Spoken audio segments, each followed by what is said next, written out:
Hug. Here. Melton. Here. Rowe. Here. Festerson. Here. Goodwin. Here. Harding. Mr. President. Here. Please stand for the Pledge of Allegiance and remain standing for opening remarks by Councilmember Ron Hug. Allegiance to the flag of the United States of America and to the republic for which it stands, one nation, under God, indivisible, with liberty and justice for all. Everybody be seated. In light of the fact that we're all anxiously here today to listen to the 2026 budget, I'm waiving my comments. Thank you.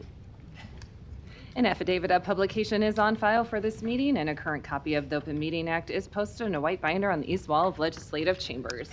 Good afternoon. Welcome to this meeting of the Omaha City Council.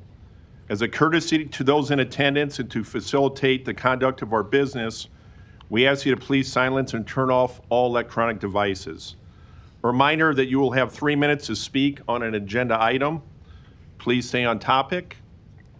If you would like your comments entered into the public record, you can email the city clerk's office at cityclerk@cityofomaha.org. Council members receive these emails and read them. Finally, council members may ask members of the audience back up for clarifying questions, but not for extra time to speak. Item 6, Mayor Ewing will present the 2026 recommended budget.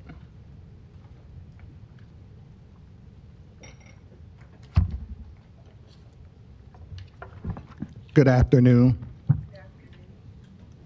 Good afternoon, Council President Begley, Vice President Harding, Councilman Festerson, Councilwoman Goodwin, Councilman Hug, Councilman Rowe, and Councilwoman Melton. Thank you for the opportunity to share with you all and the people of Omaha this 2026 projected budget. I stand before you today on my 44th day in office to present our recommended 2026 budget and capital improvement program. These documents represent the city's roadmap, and I take very seriously my role in steering our collective efforts while also being a careful steward of the taxpayers' dollars. Let's get to the bottom line right away. We propose to keep the tax levy flat as the general fund increases 5.6% to a proposed $561.5 million. Driving that increase in spending principally is personnel and equipment. The City of Omaha is preparing to greet an exciting 2026 by appropriately staffing our beautiful new Central Library set to open next spring, and a police department in need of replenished ranks, new vehicles, and updated radios and other tools. The investments in personnel for both the new Omaha Public Library's Central Library, taking shape at 72nd and Dodge, and the Omaha Police Department reflect Omaha's long-standing tradition of balancing big vision with pragmatism by addressing a fundamental priority, public safety. The library, the big vision is that Central Library, a 96,000 square foot facility built with $158 million. The city contributed $20 million for that project, but the rest illustrates Omaha's proud tradition of public-private partnerships. 282 foundations, corporations, individuals are helping Omaha build this beautiful space. The building needs staff, and in 2026, the city is funding 27 positions for Central Library, which employs 63 people. The overall library count will be 146 people. It is not a surprise to see this kind of investment in a public treasure spur private investment nearby. In June, we broke ground on an $850 million family entertainment complex at the Crossroads, which is projected to finish in early 2027. Another big investment in human capital reflects the prior administration's decision to boost wages for Omaha police personnel mid-contract. This decision promises to pay 5% more to our Omaha police officers than what any Nebraska law enforcement jurisdiction pays. that new contracted pay scale goes into effect in January. And it's the reason for $10 million of the department's personnel cost increase. Additionally, OPD will offer 3 recruit classes that will bring 113 new officers to the department, closing an ongoing staffing gap. These efforts aim to get OPD near its full personnel strength of 906 officers. It is important to recruit and retain police officers after years of diminished numbers among sworn personnel. This means that the police general fund budget will go up 6.6% because the police department is the city's largest general fund expense. This accounts for close to half of the city's overall general fund expenditure increase. A solid, functioning police department with stable leadership and a focus on strengthening police-community relations is a vital investment for the city. Omaha also will invest in tools law enforcement needs to keep residents safe. These include new body-worn cameras, cruiser cameras, tasers, and virtual reality for training. This comes at a cost of $2.9 million in 2026, part of a 10-year contract for $27.6 million that began in 2024. 30 new police cruisers will be added at a cost of $2.7 million. The police budget also includes the continuation of grant-funded annual mental health checks for about 1/4 of the department. The city will incur the full cost previously shared with a federal grant. For an important youth prevention effort through the Boys and Girls Clubs of the Midlands, the city values law enforcement and recognizes that an investment in a strong, effective police department is a reflection of the commitment made to public safety in general, and that investment is paying off in a continued reduction in the overall crime rate. Our public safety also depends on a well-staffed, well-supported fire department. In 2026, the Omaha Fire Department's general fund budget will increase 3.1%. This increase is attributable to wage increases for the department's funded 695 positions. It is also due to inflationary costs for emergency medical service and paramedic training through Creighton University and the new Stryker Power Cot stretchers. The fire department is also working to support employees through cancer screenings, which will cost about $687,000, and this is needed to improve resources to make sure that our firefighters who are exposed to hazardous materials and other hazards during their job have the ability to be screened for cancer and given the opportunity to find out if, in fact, there is anything going on with their health in a timely manner. We also are looking to have a contract with a company that will provide medical care for our firefighters in terms of coordinating that care so that they will be able to get back to work sooner, reducing the cost for overtime, call-in pay, and also getting them back to work more quickly so that we can utilize their skills. Planning, the Omaha Planning Department is in the midst of a thoughtful project to create the city's 20-year comprehensive plan. This plan will replace the last city master plan adopted in 1997. It will be an integral part of decision-making on land use, zoning, and codes. I'm delighted that as this effort continues, I can promote planning department leaders to also lead an affordable housing creation plan as part of my vision for intentional economic development. I have also increased spending for the Greater Omaha Chamber of Commerce and their efforts at economic development, chiefly in business and industry growth, business attraction, marketing, and recruiting homegrown talent back to our city. Omaha is a unique and perhaps once-in-a-lifetime opportunity to transform not just an urban core, changing before our very eyes with the 44-story Mutual of Omaha Tower and streetcar, but also with North and South Omaha. Efforts underway such as the Omaha Inland Port Authority can catalyze industrial, commercial, and residential development on a scale not seen in the past. I was also encouraged to learn how the streetcar project will fuel affordable housing development through TIF revenue generated by development that we anticipate to sprout along the streetcar route. Our planning efforts in conjunction with Public Works Finance are vital to keeping this important project on time and on budget and being delivered without extra cost to taxpayers. As a reminder, the streetcar will be funded by TIF revenue, not tax dollars.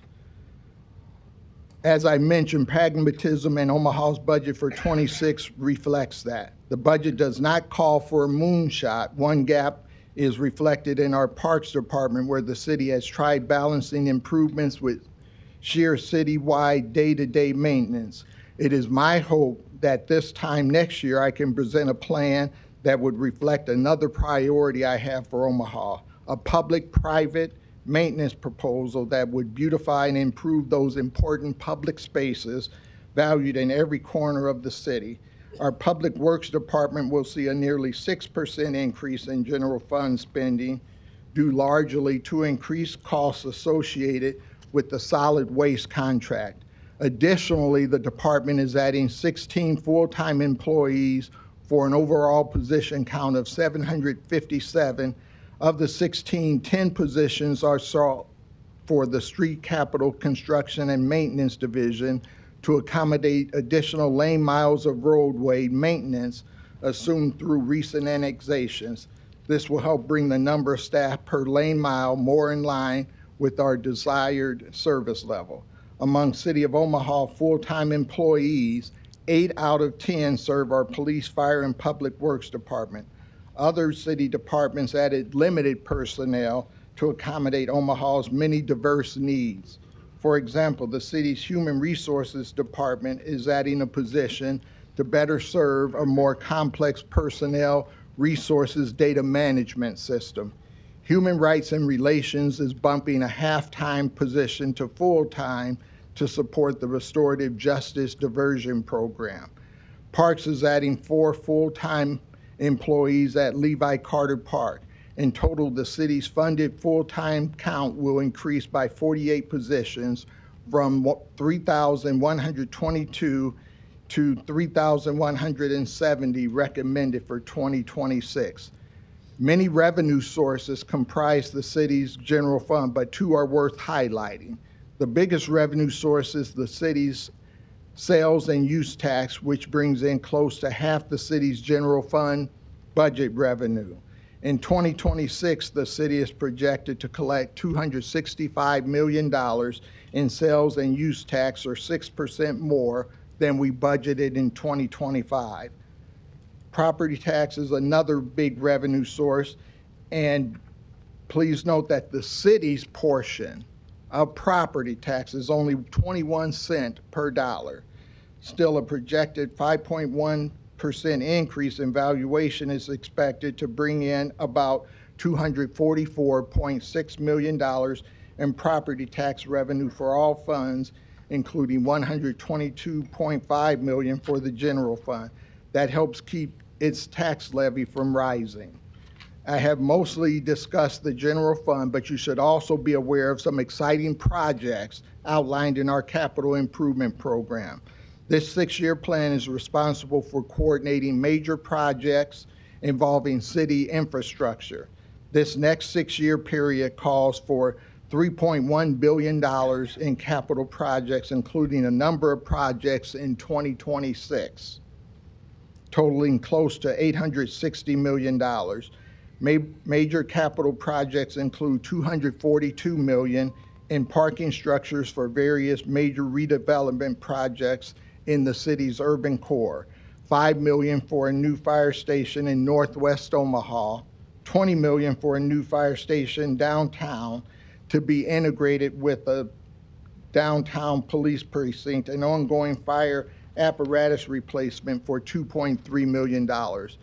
It is worth pointing out that the city doesn't do this alone. Our ongoing work transforming Levi Carter Park into a sports magnet is in thanks to $45 million from the state of Nebraska and $13 million from philanthropic group for Boyd and Jerry Parks Fields.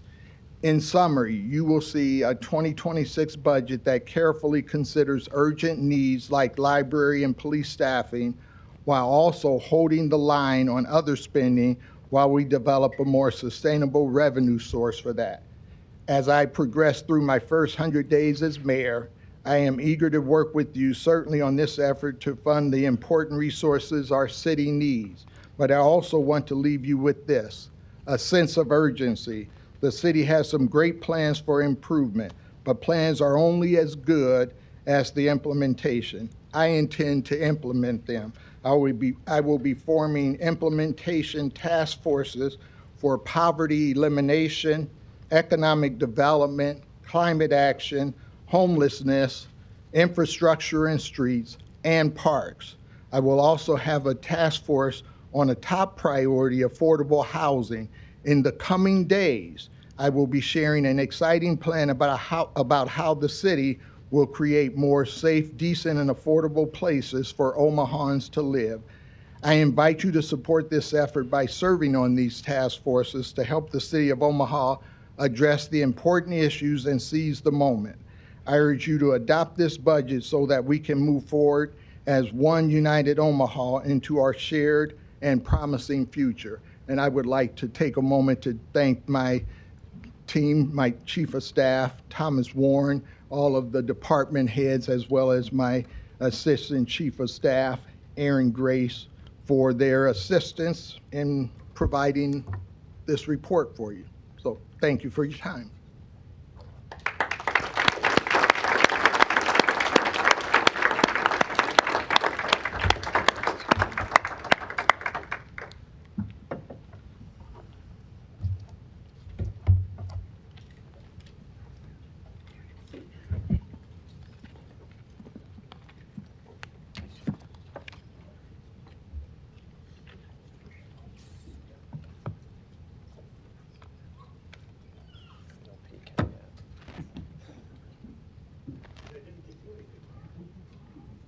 I just gave you some light reading.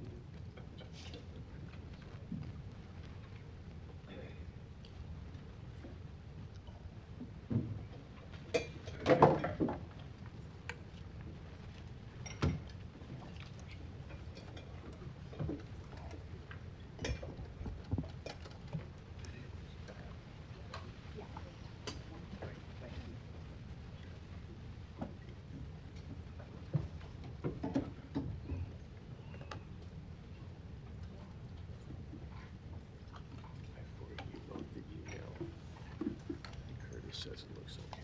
Okay, so take your time, okay? The whole world's watching you. Ready? Thank you. Go Oh, ahead. sorry. Oh, go ahead. Okay, thank you, Mayor Ewing. The budget and the CIP hearing will be held on August 12th, right here starting at 6:30. Item 7, to consider a Class C liquor license for Down Under Lounge located at 3530 Leavenworth Street. I'll open the public hearing on item number 7. Is the applicant here today? Are they on Zoom, Eliza?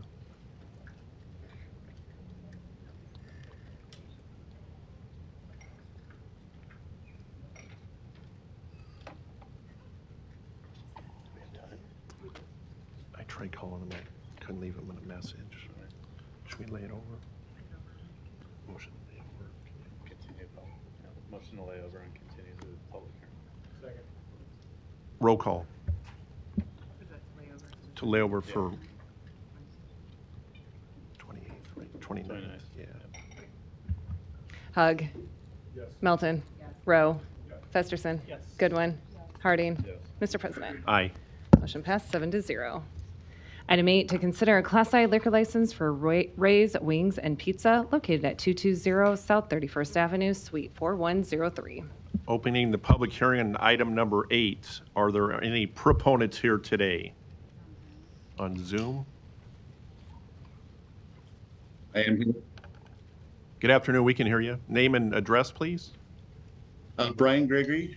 Ray's Wings is located at 200 South 31st Avenue in Midtown. Thank you. Are there any other proponents here today, item number 8? Seeing none, are there any opponents today? Public hearing is closed. Roll call. Hug. Melton. Rowe. Festerson. Goodwin. Harding. Yes. Mr. President. Aye. Motion passed 7-0. Item 9, to consider a liquor license addition application for Candlelight Bar located at 5031 Grover Street for an outdoor area. A's communication in opposition. Opening the public hearing on item number 9. Are there any proponents here today? Please come down. Please come down to the mic.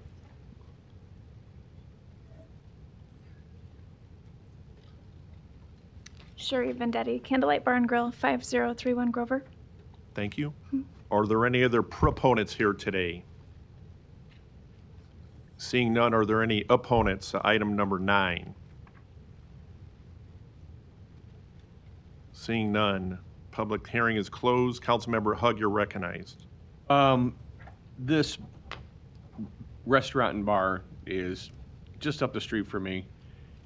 It has significant history in our neighborhood. It's gone through several owners. Previously, it was what you would probably be more familiar with the term nightclub. That's not what it's been in recent years. What it's been in recent years is a family bar and grill, like any other you'd see in any other part of South Omaha.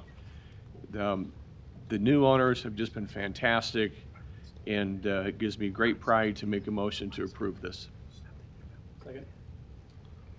Got a motion and a second.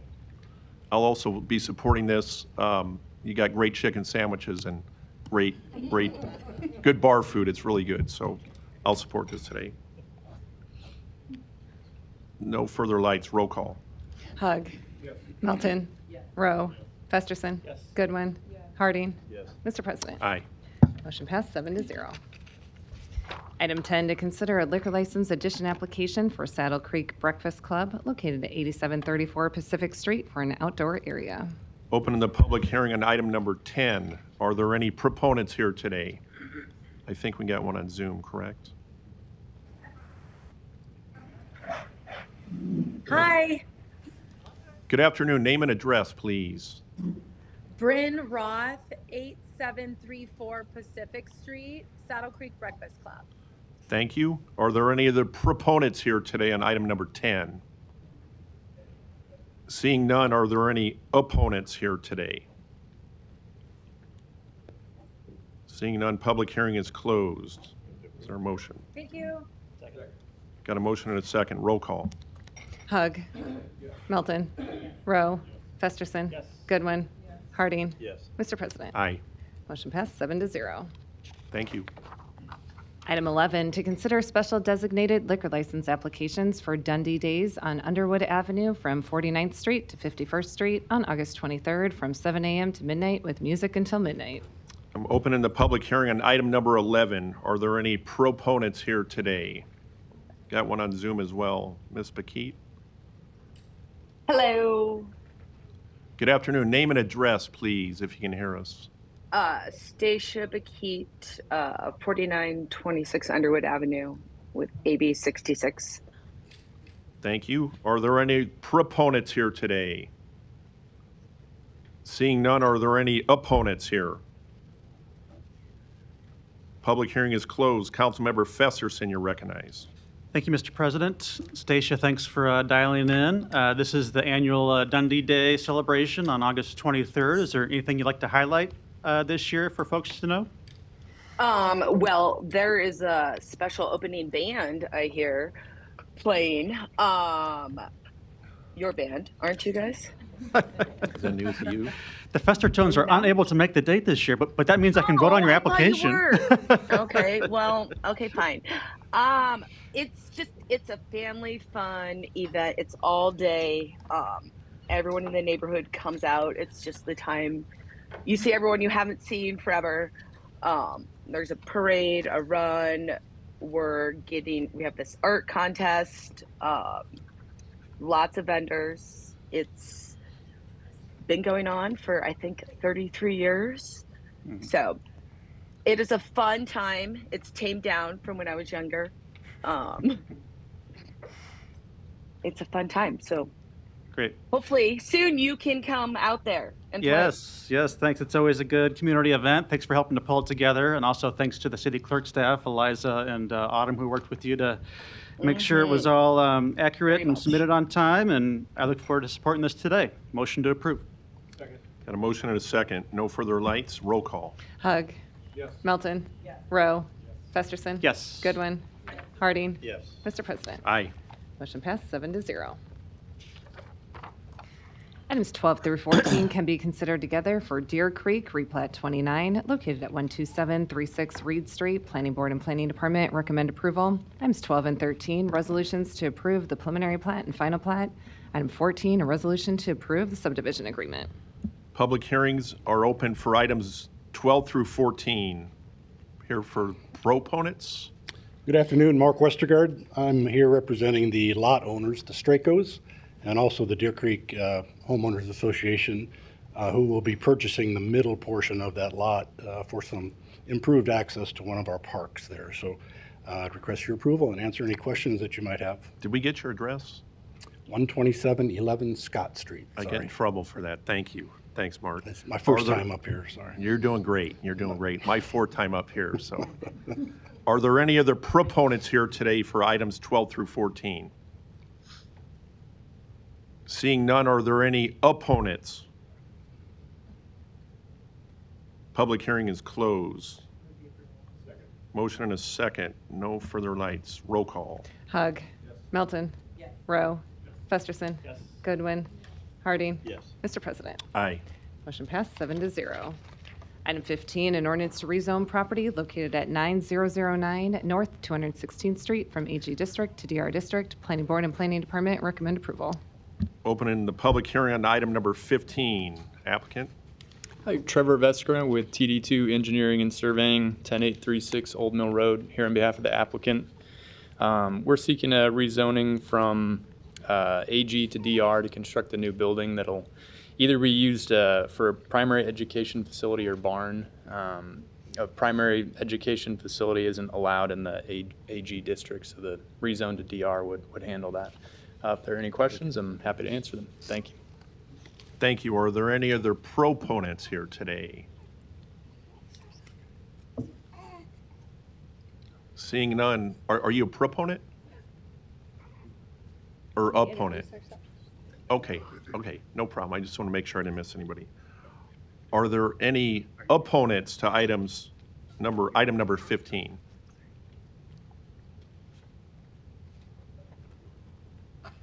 Seeing none, is there any discussion? Motion? Motion and a second. Roll call. Hug. Melton. Rowe. Festerson. Goodwin. Harding. Yes. Mr. President. Aye. Motion passed 7-0. Item 16, an ordinance to rezone property located at 1909 South 2nd Street from GI District to R4 District. Planning Board and Planning Department recommend approval.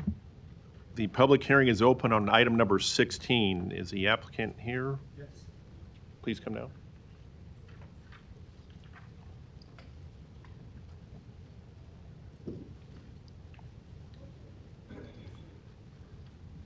Hi, I'm Michael Bartlett from 1909 South 2nd Street. I've been there for 24 years. I just wanted to be residential instead of business. It's all residential area. Okay, thank you. Are there any other proponents here for item number 16? Seeing none, are there any opponents? Public hearing is closed. Second. Got a motion and a second. Roll call. Hug. Melton. Rowe. Festerson. Yes. Goodwin. Harding. Yes. Mr. President. Aye. Thank you Passed very 7 to much. 0. Item 17, an ordinance to rezone property located at 1915 South 2nd Street from GI District to R4 District. Planning Board and Planning Department recommend approval. Public hearing is open on item number 17. Is the applicant here today? Are there any proponents to item number 17? Seeing none, are there any opponents? Public hearing is closed. Second. Motion and a second, got a roll call. Hug. Melton. Rowe. Festerson. Yes. Goodwin. Harding. Yes. Mr. President. Aye. Motion passed 7 to 0. Item 18, an ordinance to rezone property located at 365 North 47th Street from R4 District to R5 District. Planning Board and Planning Department recommend approval. The public hearing is now open on item number 18. Is the applicant here today? Are there any proponents to item 18? Seeing none, are there any opponents?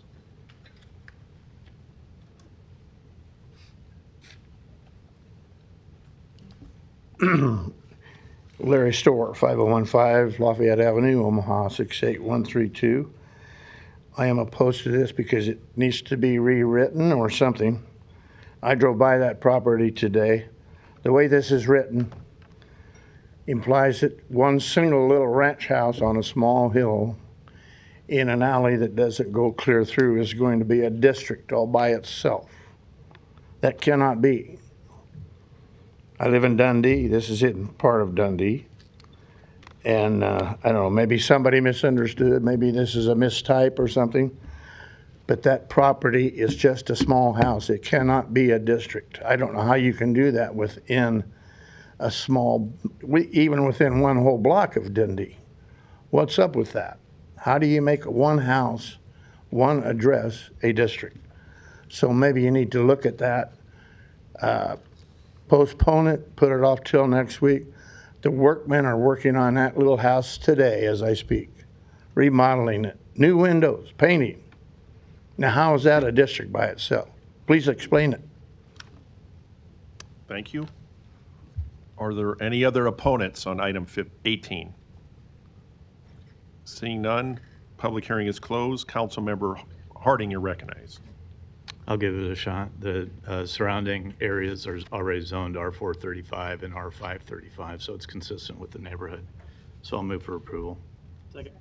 Got a motion and a second. No further lights. Roll call. Hug. Melton. Rowe. Festerson. Yes. Goodwin. Harding. Yes. Mr. President. Aye. Motion passed 7 to 0.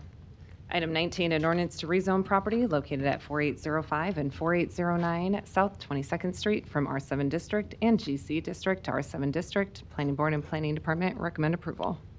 Public hearing is now open on item number 19. Is the applicant here today? Are there any proponents to item 19? Seeing none, are there any opponents? Public hearing is closed. Move to approve. Motion and a second. Roll call. Hug. Melton. Rowe. Festerson. Yes. Goodwin. Harding. Yes. Mr. President. Aye. Motion passed 7 to 0. Item 20, an ordinance to amend the boundaries of the MCC overlay district to incorporate into that district the property located at 17007 Q Street. Planning Board and Planning Department recommend approval. The public hearing is now open on item number 20. Are there any proponents here today, or is the applicant here? Please come down.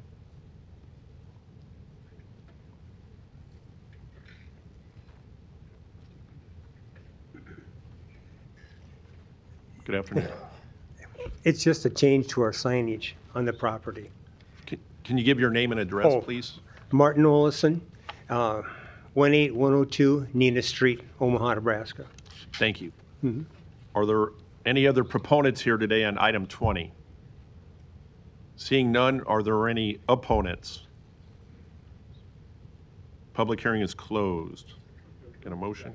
Motion and a second. Roll call. Hug. Melton. Rowe.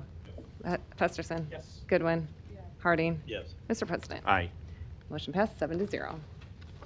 Items 21 and 22 can be considered together for property located at 3802 North 24th Street. Planning Board and Planning Department recommend approval. Item 21, an ordinance to rezone this property from R7 District to MBD District. Item 22, an ordinance to amend the boundaries of the ACI Overlay District to incorporate this property into that district. The public hearings on items 21 and 22 are now open. Is the applicant here today? Good afternoon. Good afternoon, Kelly Johnston Dorsey, the Omaha Planning Department. The rezoning of these properties is to facilitate the sale and reuse of the Manderson Market Building to the Omaha Sunflower Cooperative, Black Chick Farm, and Healing Roots, who are also here today if you have any questions. Thank you. Thank you. Are there any other proponents?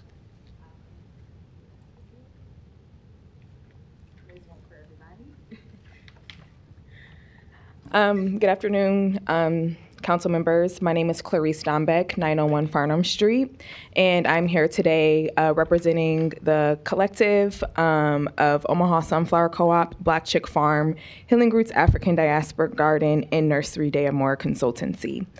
I would like to say we are incredibly grateful that our RFP was selected for Manderson Marketplace.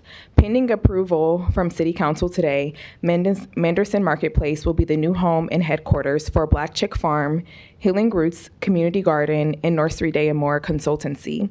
This new space will allow us to expand our services, provide more opportunities to engage with community, and further our collective mission of promoting agriculture, wellness, and cultural heritage. What we plan on doing in the space is what we're already doing now. Plant sales, farmers markets, light processing of herbs and food, educational workshops, community activities, growing food, offering space for community meetings and more. As 3 Black women deeply rooted in our community, we are again incredibly grateful to have our proposal selected and have been offered this opportunity to purchase this site. And we are equally excited to continue working alongside and serving our community. Your role as city council members and as our community is very important, and we look forward to continue engaging with you all in our community in years to come. Thank you. Thank you. Are there any other proponents here on items 21 and 22? Are you coming up too? Okay.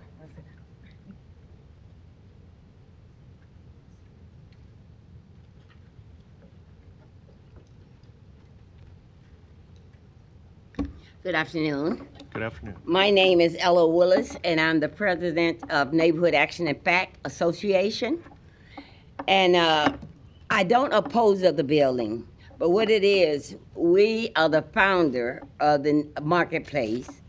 Andy Wright, under the leadership of Andy Wright, and the city of Omaha and the federal government.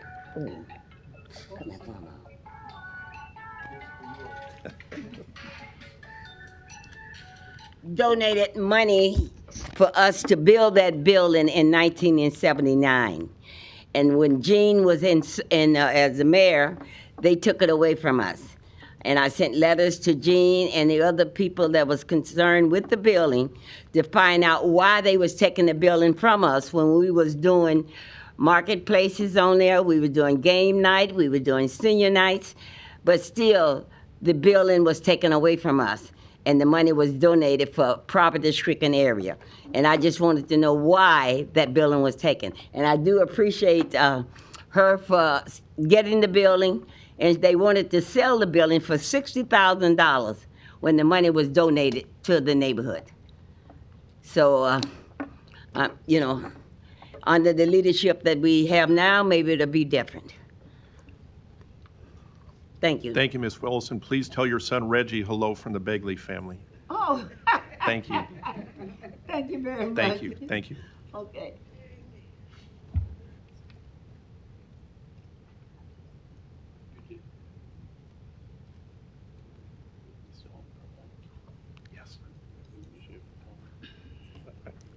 My name is Preston Love Jr.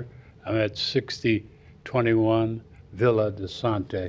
I stand to speak in approval. Hope that you will also. As a long-term North Omaha resident, I first would affirm the comments made by Ms. Willis and her long-term work as a neighborhood association person, and I too question why the building was summarily taken from her and her association after a long-term investment of time, money, and commitment. So in the context of this resolution, I surely want to speak in favor of it. Thank you.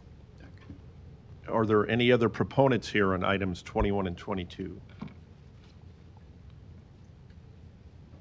Seeing none, are there any opponents on 21 and 22 here today? Seeing none, public hearing is closed. Councilmember Goodwin, you're recognized. Thank you, Mr. President. I have a question for planning, please. And I believe this might be listed within the agenda, but what is the transaction amount for this new sale? So the purchase agreement is actually agenda item number 46. The purchase agreement, the sale price of the building is $1 under community development law. Okay, thank you. And may I have Ms. Dombach and the Sunflower Co-op, I think I see someone else in the audience. Please come back to the stand, please. So first of all, I do want to acknowledge, you know, both Mr. Love and Ms. Ella Willis's concerns about the transaction, and clearly that was under a prior administration. But I do know we met with the new potential owners of the space, and number one, I want to commend that you are deciding to come to North 24th Street. You talked a little bit more about the services and community engagement. Do you plan to engage and continue to engage the neighbors like the Neighborhood Action, in fact? Yes, Miss Ella is a good friend of mine, and she participates in partners with us with things at the garden already. And I have let Miss Ella know that Neighborhood Action, in fact, is welcome to host their community meetings there, their neighborhood association meetings there. Thank you for that. And I understand that this is going to be a for-profit venture? Yes. Okay, that's very important. Being on the front footage of a business improvement district to have for-profit entities, and so we're excited about that. We talked about last week when we met with some of the other stakeholders, and we appreciate you making time for that, about reaching out to the other gardens. There are actually some designated USDA farms along that corridor as well. I think there's Leslie Robinson, Bountiful Gardens, Abundance Garden, Global Leadership Group. Have you made any of those contacts yet? Yes, I actually work with Global Roots, which is part of Lutheran Family Services. We purchase their products to take to market. Right now we have a contract grant with LFPA, our local food purchasing assistance. So we purchase their food and we donate it to the Corinne Society. And a friend and colleague of mine now works at the Union for Contemporary Art in Nyaroke and oversees their garden there. So I'm looking forward to continuing the partnership with them. And we will also be hosting a town hall where neighbors and folks that are part of the 24th Street BID, as well as the community gardens in the area, will be invited. And that's Wednesday, August 26th. Is that the Wednesday? Wednesday, August 27th. Yeah. Great. Looking forward to that space being activated again. I'm not certain why, but in recent times, it hadn't really been kept up. So hopefully we can get a little sprucing up prior to Native Omaha Days. I know whether that's with yourself or with the city services, but I do motion to approve. Second. Got a motion and a second. Can we get your name and addresses for the record, please? Sorry. Yes, Stephanie Finklia, 3330 Fowler Avenue. Clarice Dombeck, 901 Farnham. Thank you. No further lights. You had a motion and a second. Roll call. Hug. Milton. Rowe. Festerson. Goodwin. Harding. Mr. President. Aye. Motion passed 7-0. Items 23 and 24 can be considered together for property located at 6120 Military Avenue. Planning Board and Planning Department recommend approval. Item 23, an ordinance to rezone this property from GI District to MBD District. Item 24, an ordinance to amend the boundaries of the MCC Overlay District to incorporate this property into that district. Public hearing is now open on items 23 and 24. The applicant here today, good afternoon. Good afternoon. Trevor Veskerna with TD2 Engineering and Surveying, 10836 Old Mill Road, here on behalf of the applicant. We are seeking a rezoning from general industrial to neighborhood business district for the purpose of renovating the existing building on site and turning it into a nonprofit mixed-use type development. The development will have several services, including youth skate camps, summer camps, and other educational opportunities. If there are any questions, I'm happy to answer them. Thank you. Thank you. Thank you. Are there any other proponents here today on 23 and 24 items? Public hearing is, oh, wait a minute. I'm sorry. Are there any opponents here today? Seeing none, Councilmember Festerson, you're recognized.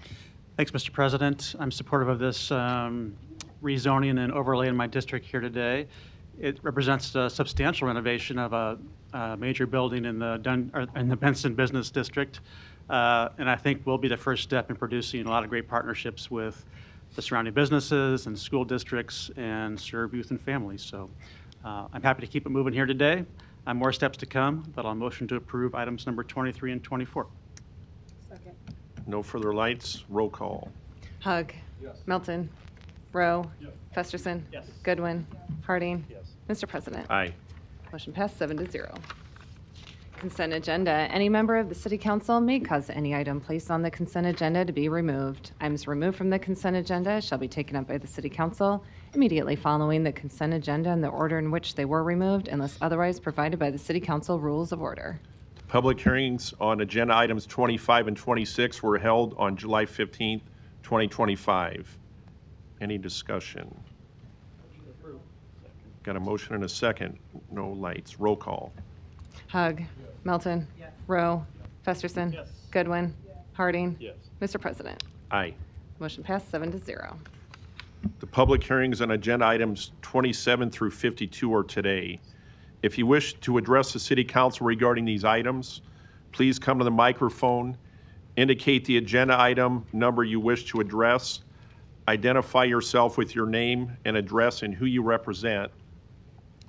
If you're a proponent or opponent, I'll now open the public hearing. Are there any proponents on these items 27 through 52?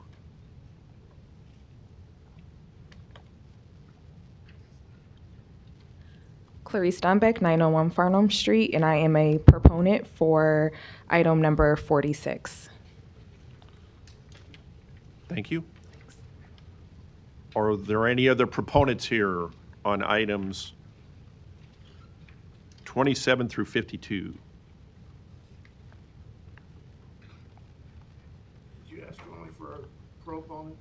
Proponents right now. Good afternoon, Council. Willie Barney, 2401 Lake Street, 447. Thank you so much for your support in the past. I'm here to answer any questions regarding Step Up Omaha. Thank you. Thanks, Willie. Are there any other proponents here? Seeing none, are there any opponents on items 27 through 52?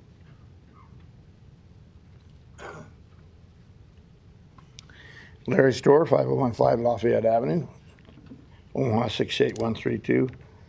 I'm particularly opposed to number 50, and I'm opposed because I think before we pay the city's cost of the elections, we have a good discussion here in the city, but also the county, about the way elections are run and whether or not there's any possible truth to the rumors that there is skullduggery in our elections, and particularly in the voter rolls.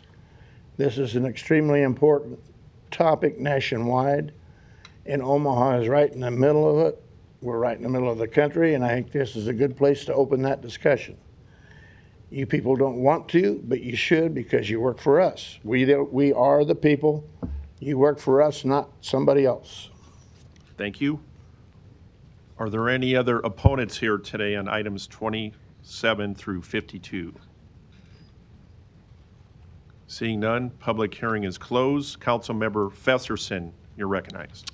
Thanks, Mr. President. I'm supportive of these items. I just wanted to engage, I think, Mr. Rouser on items number 36 and 37 briefly. We touched upon this at pre-council this morning. These are two contracts that would initiate the repaving of a segment of street in the Florence area up on the hill there that has never been paved in our history. And Florence is one of the most historic parts of our city, if you look at pioneer history and how that came about. And it's very close to the Mormon Museum that attracts thousands of visitors to our city every year. So really important we get this done in a timely way. And it does represent a census tract of poverty. So this is a repaving project that'll be covered by the city 100%. So I appreciate them moving forward with this. This is the first segment that'll happen this summer. A much larger segment happens in 2026. So I just wanted to confirm with you timeframes on those things getting done when this is approved today. Yeah, Austin Rouser, Public Works. Thank you, sir. Just on the first phase, which very exciting projects for us. Obviously, there are roads that we struggle with from a grading and maintenance standpoint, so very exciting to see them paved from a public works standpoint as well. The first phase is the Willett Street intersection, and that phase, upon your approval today, the contract books will go out to the contractor. They have by contract 14 days to return those to us with their bonds, with their insurance, and we can finalize those contracts, get all the signatures on them. At that point in time, we'll schedule the pre-construction meeting, which the first submittal item is for their schedule for the project. We anticipate starting sometime between August 15th and September 1st for the project. It is a 116-day project.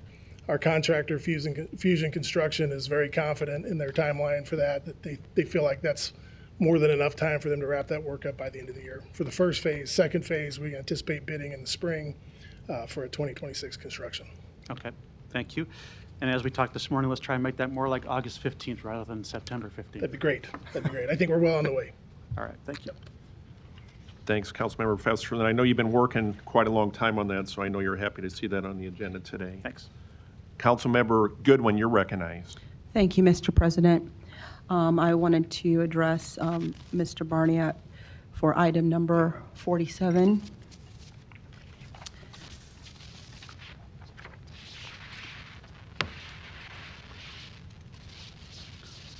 Good afternoon, Willie Barney. Good 2401 Lake afternoon. Street. First of all, I wanted to acknowledge, too, that there are also step-up students here in the room, and so if you could all just stand up for a moment. And a couple coaches as well. And the coaches as well. Yeah. So thank you for attending today. Mr. Barney, this is just a small group, you may be seated, that is a part of the Step Up program. Can you tell us, for those who might be new to what Step Up does, how many students were this year? Sure. Yeah, so thank you, first of all, for the opportunity. The city has supported Step Up Omaha since 2012. In that time, since we started in 2008, nearly 10,000 students, North, South, and West Omaha, have participated in the program. It exposes youth 14 to 21 and young adults to career exploration, internships, entrepreneurship, civic engagement, and leadership. And so the city's investment has allowed us through CDBG and the Mayor's Fund to be able to expand the program. This year we have over 500 that are participating, so we're really excited about that.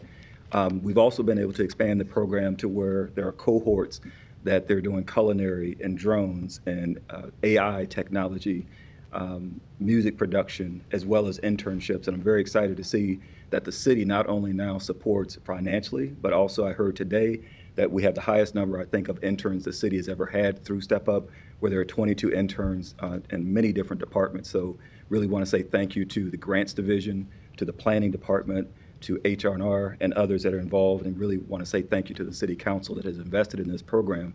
And because of your investment, we then are able to go to philanthropic organizations like the Charles E. Lakin Foundation, the Obama Foundation, and others to help support and expand the program. And we are continuing to expand the work with businesses as well to provide work sites. So thank you so much for the support. That's awesome. And I always like to let people know that, violence prevention is happening every day in our city. Can you tell us a little more about how Step Up contributes to violence prevention? Yeah, I think when we first started, the number one thing that people told us as we were in 2008 at the highest level of gun violence in the city, we talked to young men and young women in the community. The first thing that they said is, I've made 15, 16 applications. I can't get a job in North and South Omaha. So that was the number one motivation for us to create the job program. So they were able to generate an income during the summer, and it's not only them, but it's neighbors, it's friends, being able to purchase their own clothing as they get ready to go back into school, food during the summer when they're out of school, just anything that they can do to assist at home, but also the power of young men and young women being able to generate an income doing positive things in the community. It just has a ripple effect. Since Step Up Omaha was launched in partnership with many organizations, I do want to mention it's not just the Empowerment Network, Boys and Girls Club, Girls Inc., Hope Center. We have others across the community that are working with us. And they provide opportunities with them as well. So it has had a huge impact. I think the most recent numbers that we've seen during the summer months, there's been a 76% reduction in gun violence in the city of Omaha. And so I think it's just, again, it's not the only part, but it's a very significant part of creating positive alternatives for our youth. And I just want to emphasize that they are absolutely brilliant. And when given the opportunity, and I think as we continue to expand the program, the pandemic slowed us down a bit. We were at 1,000, we went back to 3, now we're moving our way back up. And so it's been a very, very positive impact, not only on violence prevention, but helping them connect to careers, helping them connect to college and getting into the workforce and even starting their own businesses. So it's well beyond violence prevention. We have absolutely brilliant young men and young women in our community. So we're just excited to play this role and be a part of it. Thank you, and thank you for your work in this area. Thank you. Motion to approve items 27 through 52. Motion and a second. Roll call. Hug. Melton. Rowe. Festerson. Goodwin. Harding. Yes. Mr. President. Yes. Motion passed 7-0. Item 53, an ordinance levying a special tax and assessment on real estate within the North 24th Street BID number 6879. Any council discussion on item 53? Is there a motion? Motion approved. Motion and a second. Roll call. Hug. Melton. Rowe. Festerson. Goodwin. Harding. Yes. Mr. President. Aye. Motion passed 6-0. Goodwin abstains. Item 54, a resolution to approve the nomination of John W. Ewing Jr. Street as a commemorative street name on Lothrop Street from 22nd Street to 24th Street. I'll open the public hearing on item number 54. Are there any proponents here today?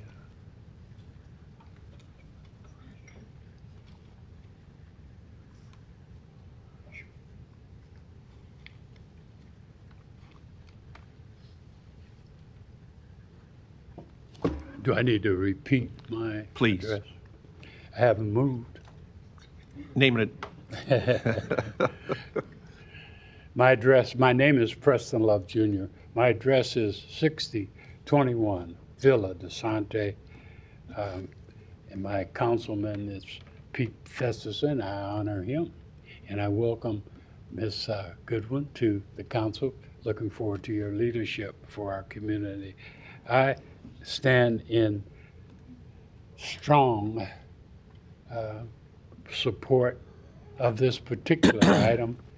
You know, Mr. Ewing worked, I believe, for 25 years in our police department and nearly 20 as the treasurer, county treasurer. He should have received this honor before now. After 44 years of community service, public servant, he deserved his name on a street long ago. But here we are, and now he's the mayor.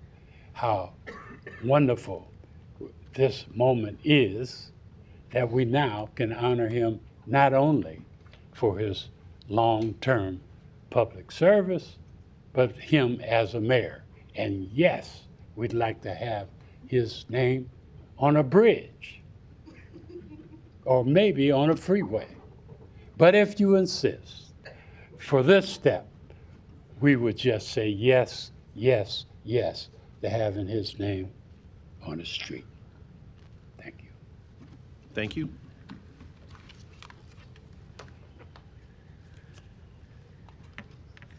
Afternoon. Viv Ewing, 15751 Spencer Street. I am a proponent for this particular initiative. I have two items I'll be presenting to you this afternoon. One is my own comments, and then number two, I'll be presenting a letter to you from Commissioner Roger Garcia. Mr. Ewing is a lifelong servant, public servant here in Omaha, over 43 years of service, a distinguished career as the Douglas County Treasurer who transformed that office through technology and innovation, but also a longstanding former member of the Omaha Police Department where he retired as Deputy Police Chief. He is known for his commitment to the community and empowering the community to achieve greater heights through economic development, education, public safety, health, and affordable housing. I'd like to share with you a proponent letter from Roger Garcia, Chair of the Douglas County Board of Commissioners. His address is 3219 South 23rd Street, Apartment A. He is traveling on today. As Chair of the Douglas County Board of Commissioners and Commissioner for District 1, I submit to you my support for a street name designation for John W. Ewing Jr., current Omaha Mayor, past Douglas County Treasurer, and former Deputy Police Chief for the Omaha Police Department. Mayor Ewing has been serving our local community for over 40 years across many public serving positions and has served in and served with great distinction and honor in those roles. We can be proud to claim him as a Omaha native, and we are fortunate that he has maintained Omaha as his forever home and residence. I'll be providing a copy of this letter for the record. Thank you. Thank you.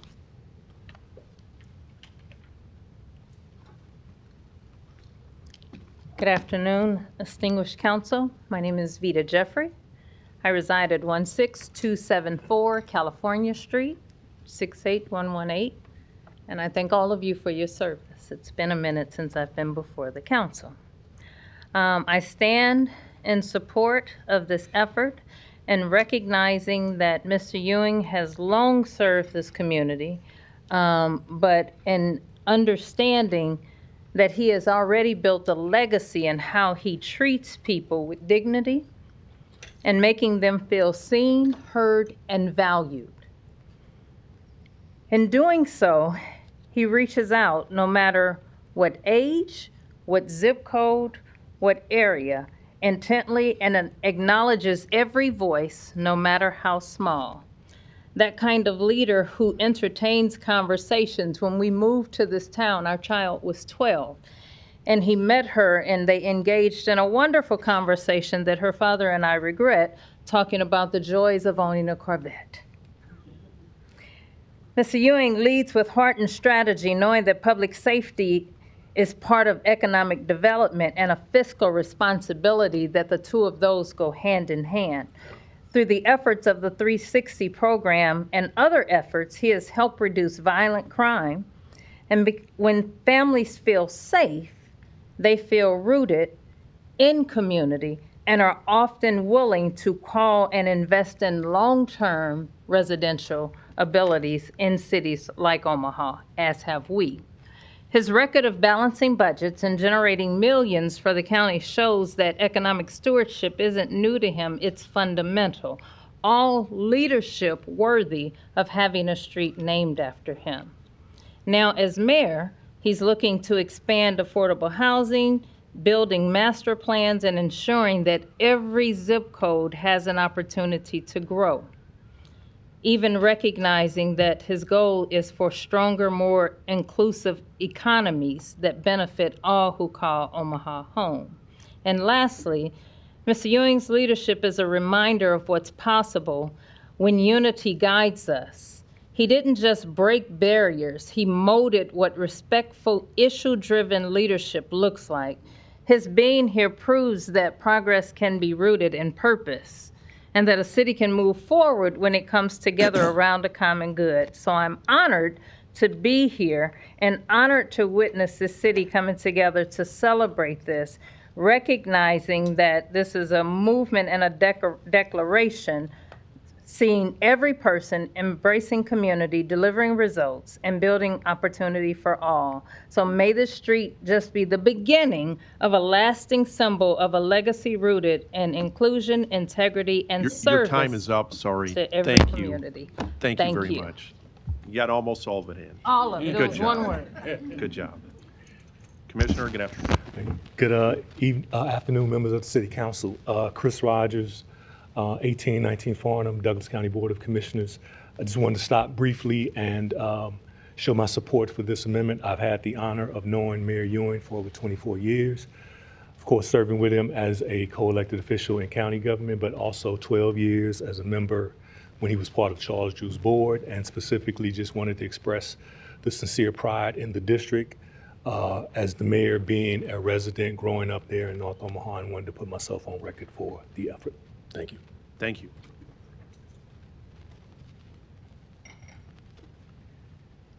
Good afternoon. Teresa Negron, 4344 North 34th Avenue, the Executive Director of U-Turn. I'm going to make it brief. I have known Mayor Ewing for an extremely long time on the police department as a co-chair with the Omaha 360 before it was known Omaha 360, and have continued our relationship in working together to cure violence, something that we do at U-Turn.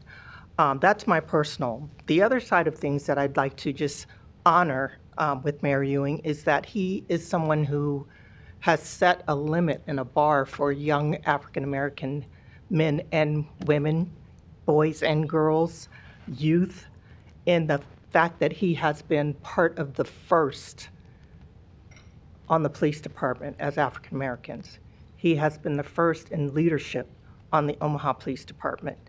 He was one of the first board chairs of the Empowerment Network, and now he is the first African American mayor of the city of Omaha. So I am proud to stand here and implore you to name this street after John Ewing Jr. Thank you. Thank you.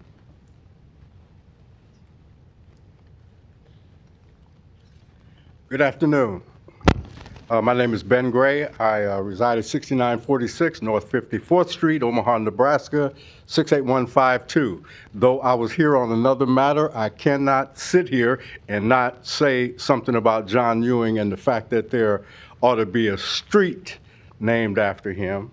And because this gentleman has done, he's been innovative, he's been thoughtful, he was part of the original group of the Empowerment Network.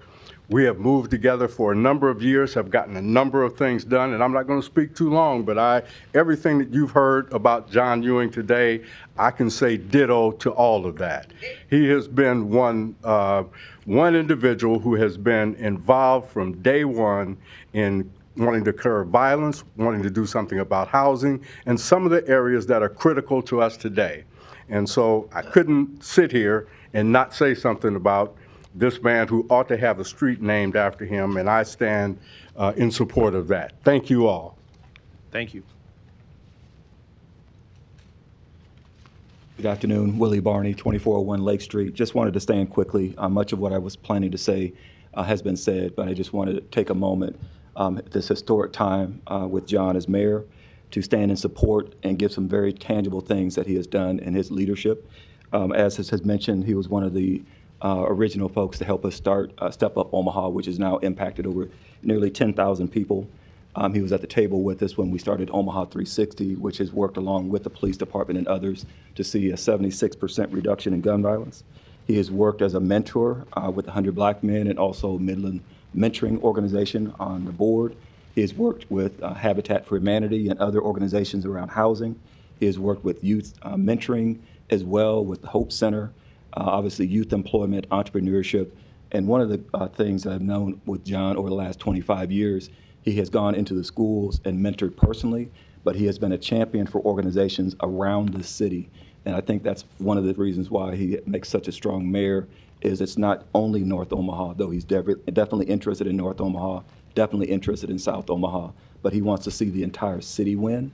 And he has proven over this 44 years that he is a public servant and has been leading by example. So I stand in support. Thank you. Thank you. Is there any other proponents here today on item number 54?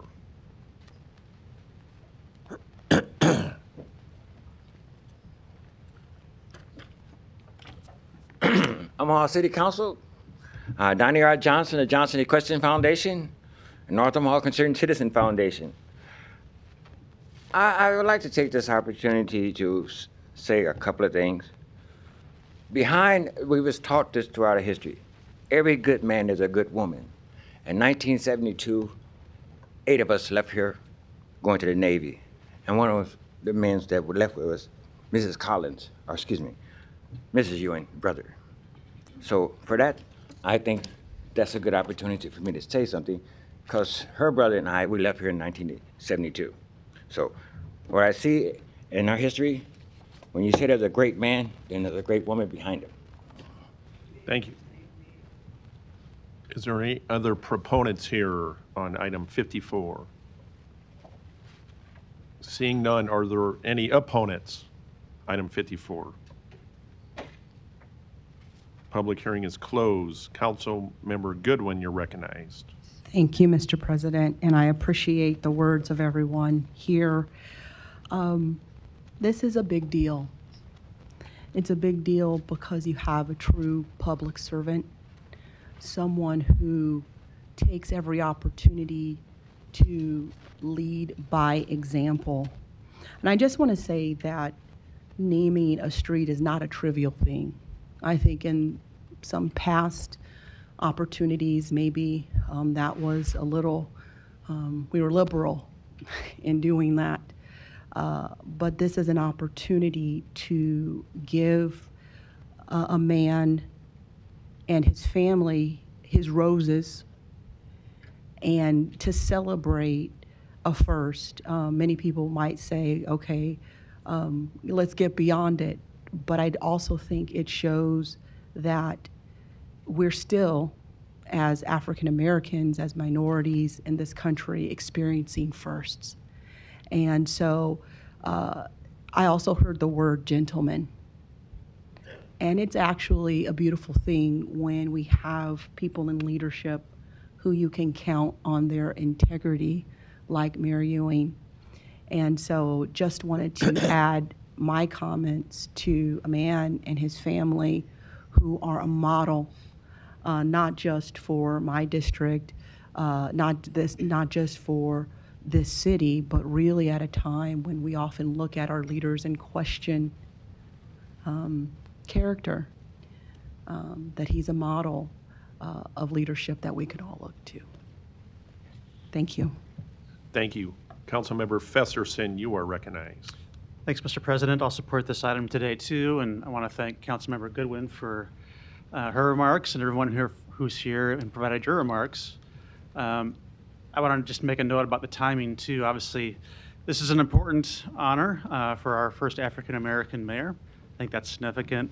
But the timing is also important, as is the next two items on our agenda, that we do this today so that we can have this ceremony and honor during Native Omaha Days coming up. So I think it's a very appropriate timing. Well done to Councilmember Goodwin, and I look forward to supporting this today. And I will second your motion when you motion to approve it. Well, I'm going to approve it. Second. We have a motion and a second, and I'll make a comment. I appreciate the folks coming down today. This is not only about the first African-American mayor being elected in the city of Omaha, but it's public service for 4 decades. And that was recognized not in a spotlight, but by people in the community. And I think the testimony here today speaks to that it wasn't about only being elected mayor, but the great service of 40-plus years in the community. So I'll be glad to support this today. No further lights. We have a motion and a second. Roll call. Hug. Yes. Melton. Yes. Rowe. Yes. Festerson. Yes. Goodwin. Yes. Harding. Yes. Mr. President. Aye.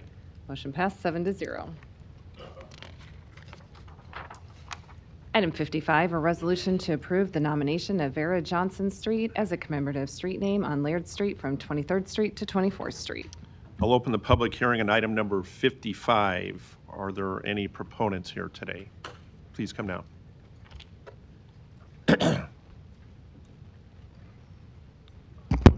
Ernest White, 5161 Curtis Avenue, Native Omaha Day Organizing Committee. I want to speak to 55 and 56.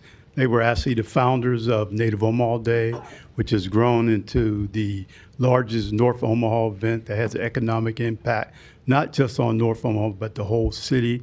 This is the 25th biannual event.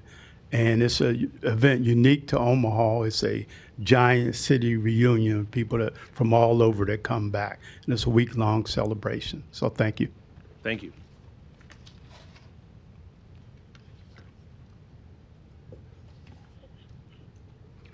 Preston Love, 6021 Villa de Sante. It could be a test after the meeting of my address.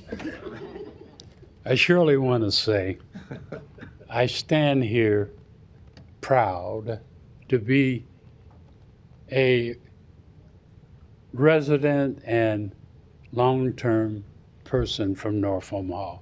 Today's City Council meeting has been a great affirmation of North Omaha.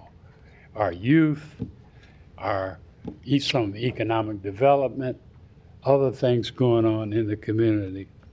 I will be opening and announcing a North Omaha Visitor Center next week.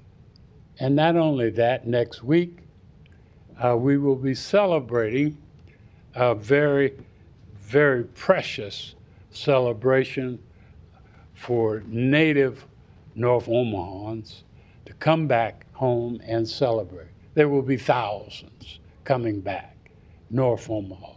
As a matter of fact, in 1976, if you do the math, nearly 50 years ago, the Native Omaha Week was begun. And we celebrate in this resolution the two founders, their names, Betty McDonald, Vera Johnson. We celebrate them just a small ways by putting their name on a street to commemorate what they started in 1976. So I surely stand to support that and them and all the people that work with them. Thank you so much. Thank you.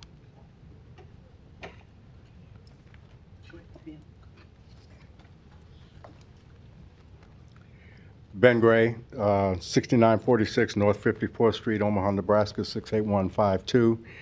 Again, I was here on another matter, but I cannot not say anything about Betty and Vera. I remember when they first started, well, when they were doing the program, I was doing a television show called Kaleidoscope, and at Channel 7, and when they started doing they started getting the advertising out, started doing all of the things that they wanted to do. These two women were citizens of this community. They were great citizens of this community, and what they did was provide an economic engine for North Omaha and for the city of Omaha in general with Native Omaha Days. When I used to do interviews with them to talk about Native Omaha Days, they would call me, and the discussion was not whether I was going to do it or not, but what time I was going to get there. So it wasn't a question of whether I was going to do it. They had already decided that that's what's going to happen, and I'm going to do it, and so we got it done. But these ladies were citizens of this community. They were vital in this community, and they cared about this community. And to have a street named after both of them is an extension of how important and how much we revere them in the North Omaha community. Thank you all. Thank you. Good afternoon. My name is Phyllis Mitchell Butler. My address is P.O. Box 11561, I am the daughter of Vera L. Johnson, who is one of the founders of the Native Omaha Day. And I'm standing here just in honor that a street would be named after her. I wish she was here to see that. I asked her prior to her passing away if she realized the magnitude of what she and Miss Betty had done by bringing the celebration for Native Omahans back to proper Omaha.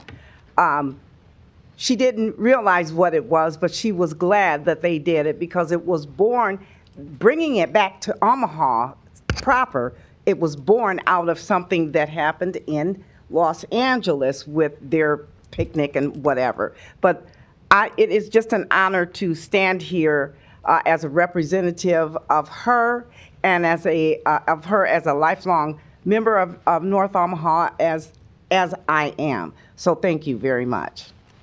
Thank you.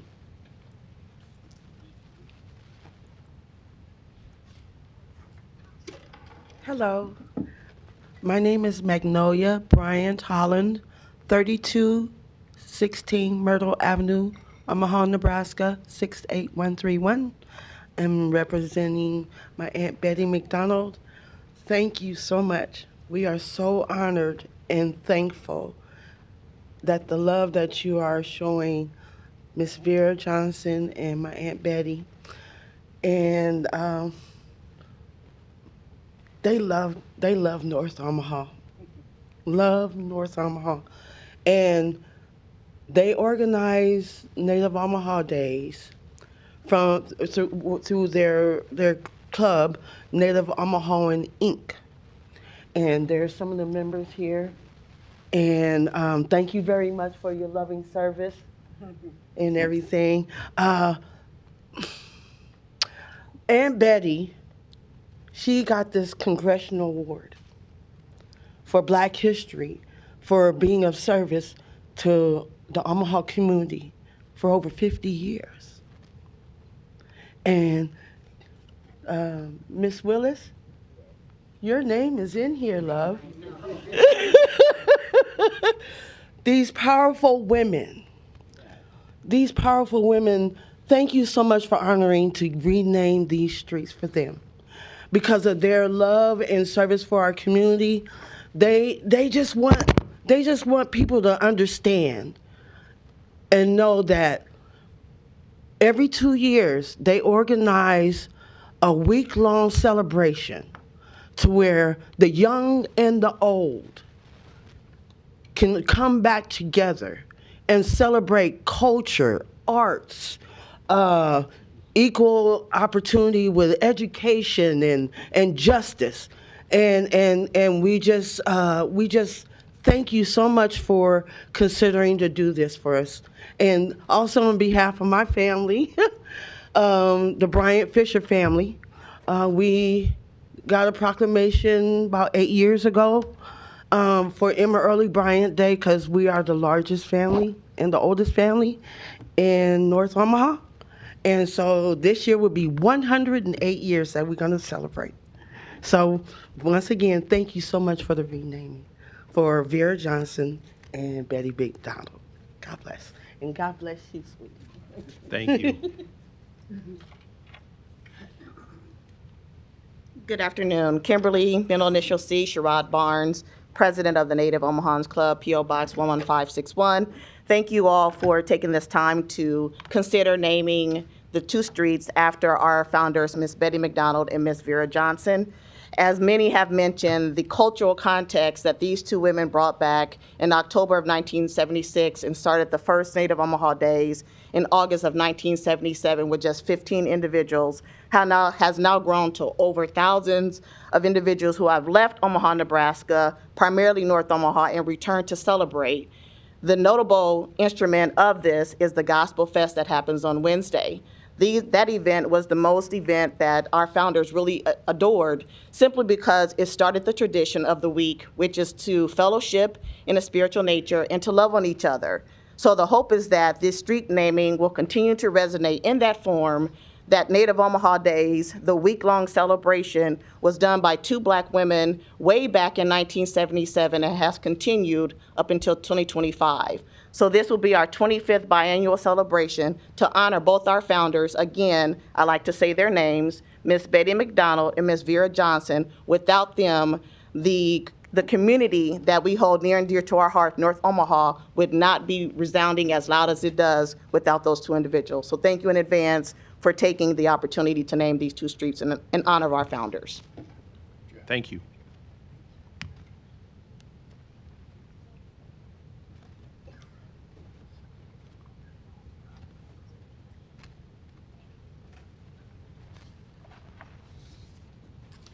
Good afternoon. My name is Vicki Quates Ferris. I reside at 9921 Olive Street, Livingston, Nebraska. And again, good afternoon, honorable council members. Thank you for the opportunity to speak today in support of commemorative street naming that holds a deep significance for the people of Omaha, particularly the North Omaha community. I am standing on behalf of the Native Omaha Days Organizing Committee and as a proud advocate for the renaming of 24th and Laird in honor of 2 extraordinary women, Vera Johnson and Betty McDonald, co-founders of Native Omaha Days. What began as a modest homecoming in 1977 has blossomed into a week-long celebration that draws thousands of people and visitors from across the country. Native Omaha Days is a festival that not only honors the past, but continues to build on the future. Council members, this resolution is not just about a street sign. This is about recognizing legacy at its finest. Vera Johnson and Betty McDonald transformed a neighborhood in the heart of 24th Street in a gathering place for local and returning residents, as well as newly relocated residents in Omaha, to come together and reminisce about the good old days while anticipating the excitement of new development that will bring density and create thriving neighborhoods. Their work has brought national attention to our city, and their event has become a model for how culture and commerce can thrive and coexist together. The proposed location, 24th and Laird, is not random or by coincidence. It is the historic site of the former Native Omahans Club headquarters. It is where this movement began. To rename this street is to honor the roots of cultural renaissance that continues to uplift our city. Vera and Betty's legacy is not confined to the past. It lives on in every homecoming parade, every gospel song, every small business and culture venue that thrives during the festival. Their name deserves to be etched into the very streets that help transform.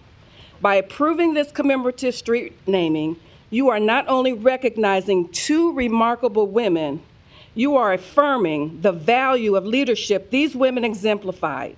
And you are saying to Magnolia Bryant Holland, niece of Betty McDonald, to Phyllis Mitchell Butler, the daughter of Vera Johnson, to the Native Omahans Club, the Native Omaha Days Organizing Committee, friends and family of Vera and Betty, and to future generations, we remember, we honor, we will continue to build on your legacy. And finally, I would like to thank the City Planning and Public Works Department. I'm sorry, your 3 minutes is up. Okay, but thank you, Public Works. Thank you so much. And thank you. I know I was very You did passionate. Great. You did great. Thank you. Thank you. Is there any other proponents? Willie Barney, 2401. I was going to leave it there, but I do want to, just 2 things. One, I want to say thank you to the Native Omaha Club, Native Omaha Days Organizing Committee, and the founders. I'm not originally from Omaha, but I've lived here with my wife for 25 years.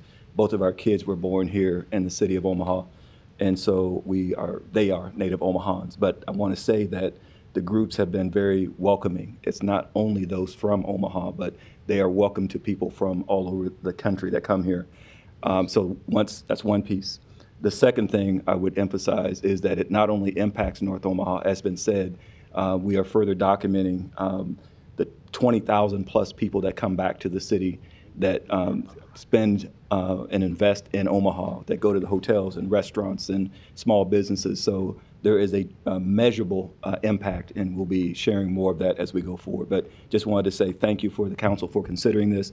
Vitally important, not only for North Omaha, but the entire city. Thank you. Thank you.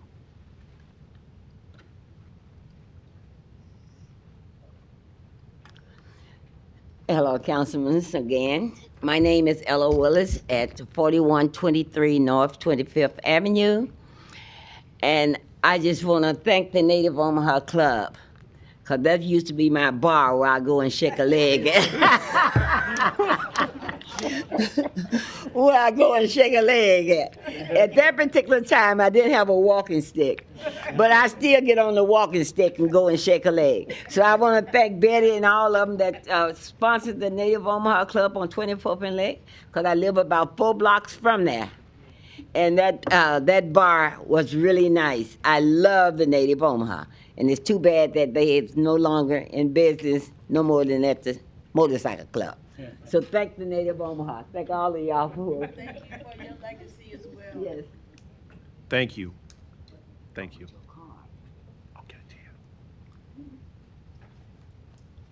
Is there any other proponents for item 55?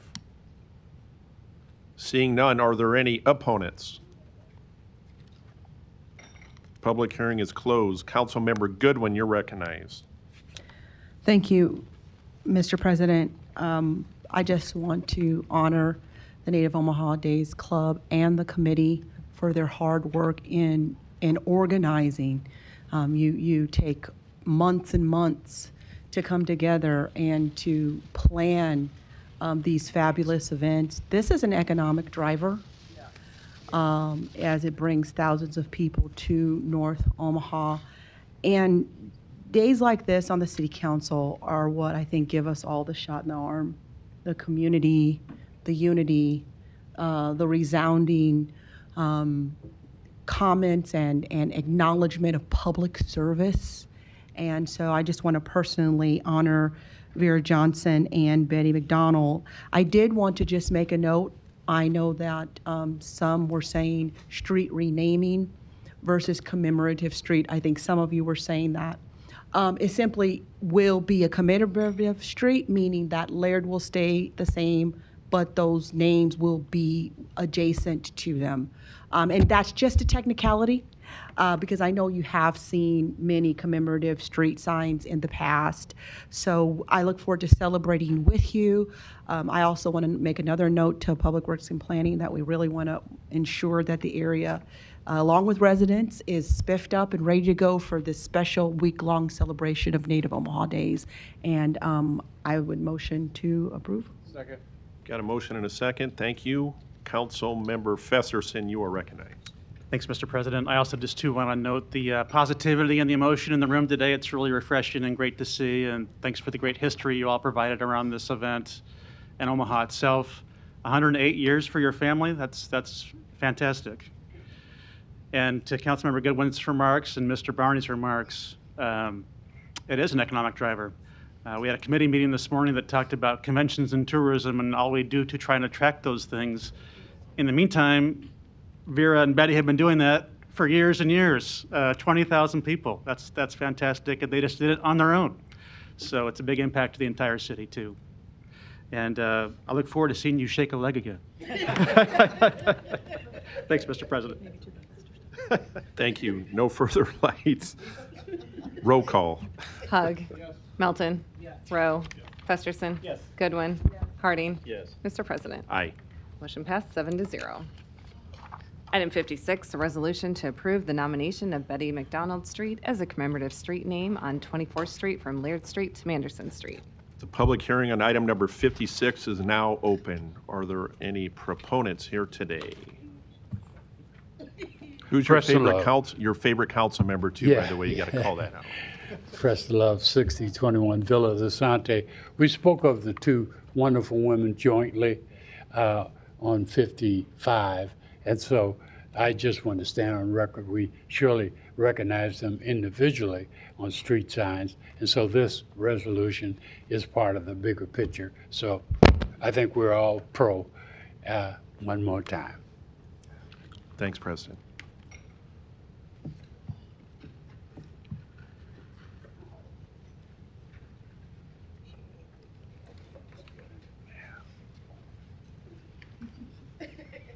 Good afternoon again. Vicki Quates Ferris, 9921 Aller Street, La Vista, Nebraska. I'm not going to pick up where I left off, but I do want to have for the record to say something on behalf of Betty McDonald as well.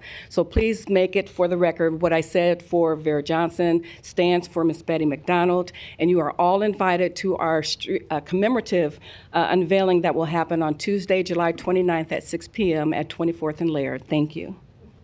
Thank you. Is there any other proponents here on item 56? Seeing none, are there any opponents on item number 56? Seeing none, public hearing is closed. We have a motion and a second. Roll call. Hug. Melton. Rowe. Festerson. Goodwin. Harding. Mr. President. Aye. Motion passed 7-0. Item 57, an ordinance vacating a portion of a north-south alley in Hawthorne Addition as described on the agenda. Planning Board and Planning Department recommend approval. I will open the public hearing on item number 57. Are there any proponents?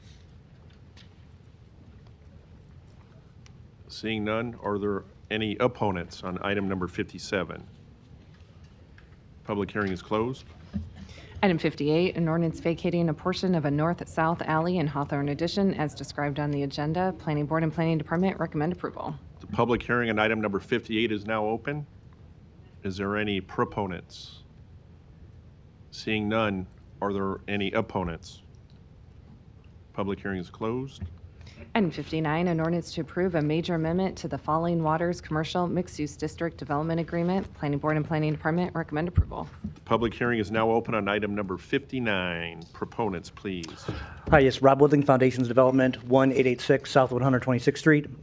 This project will be an 88-unit senior mixed income, affordable and market rate apartment building. Typically in the past, we've gone through the Zoning Board of Appeals for parking reductions, and with this being a mixed-use area, that's why we're here with this amendment. So I'll be more than happy to answer any questions you may have. Thanks, Rob. Any other proponents? Seeing none, is there any opponents? Oh, sorry, Don. Okay.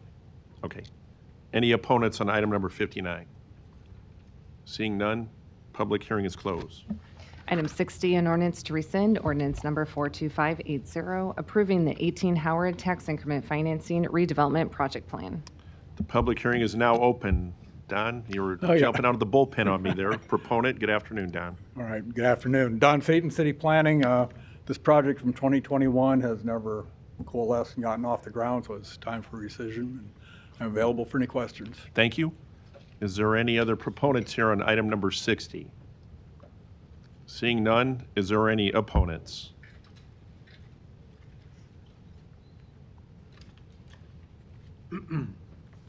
Larry Storr, 5015 Lafayette Avenue, Omaha 68132.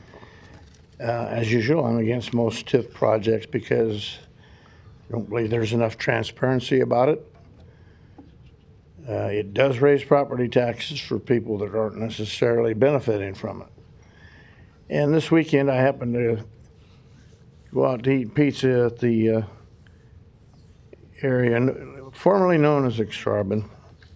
And I got kind of sick when I noticed a certain name around Omaha that's on an awful lot of real estate property, but he's also known as a developer and gets TIF financing.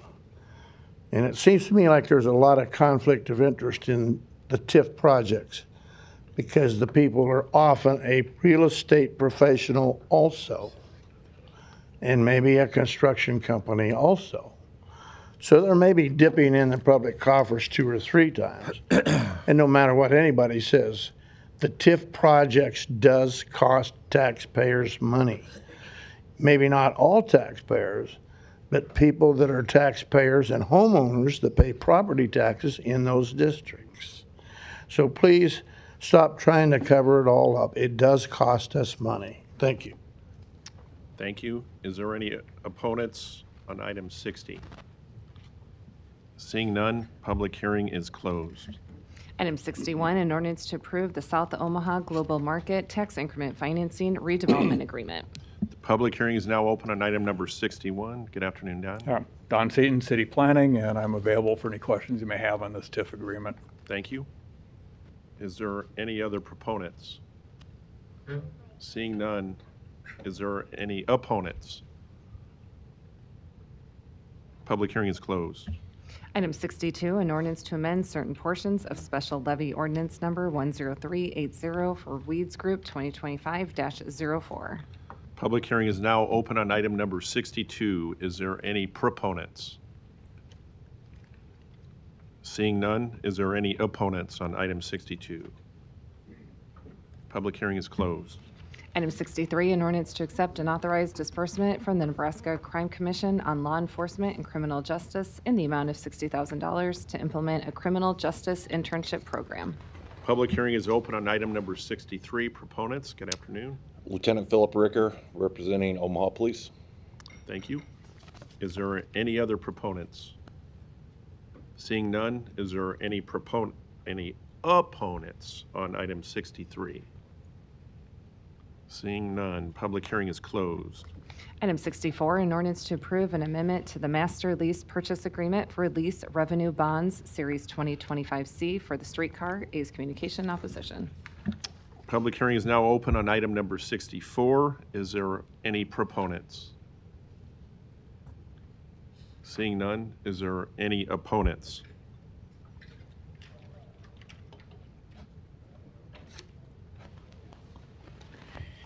Larry Store, 5015 Lafayette Avenue, Omaha 68132. I want to add my name to the list of the person or people that are in opposition per your attachment at the website. I won't name that person, but I was a little bit dismayed to hear that in order for things to get onto the public record that we have to send you a letter about it. I thought citizens could speak here and be in the public record for that.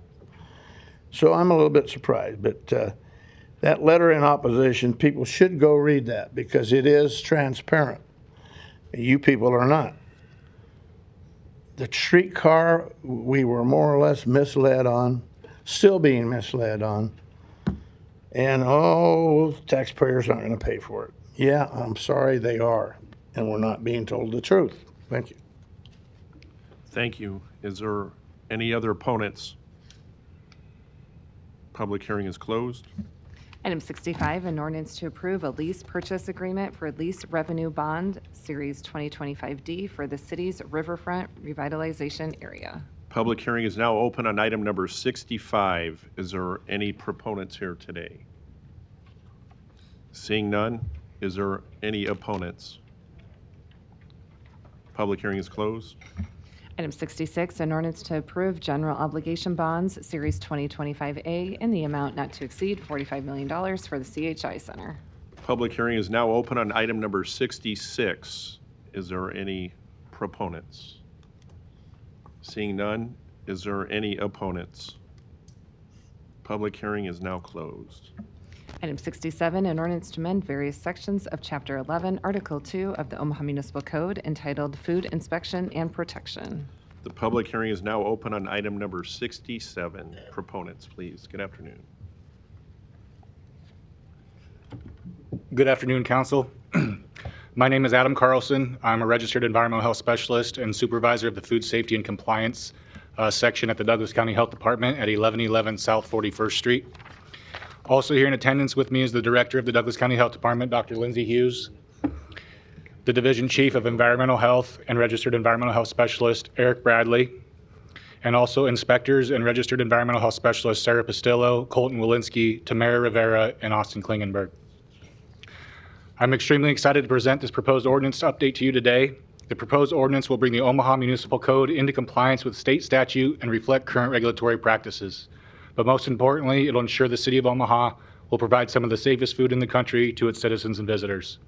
The highlights of the proposed change include updating the extremely outdated code to reflect current practices as Chapter 11 was last updated in the 1970s, adopting by reference the Nebraska Food Code and the Nebraska Pure Food Act, so the Omaha Municipal Code does not fall out of compliance as state statute is amended.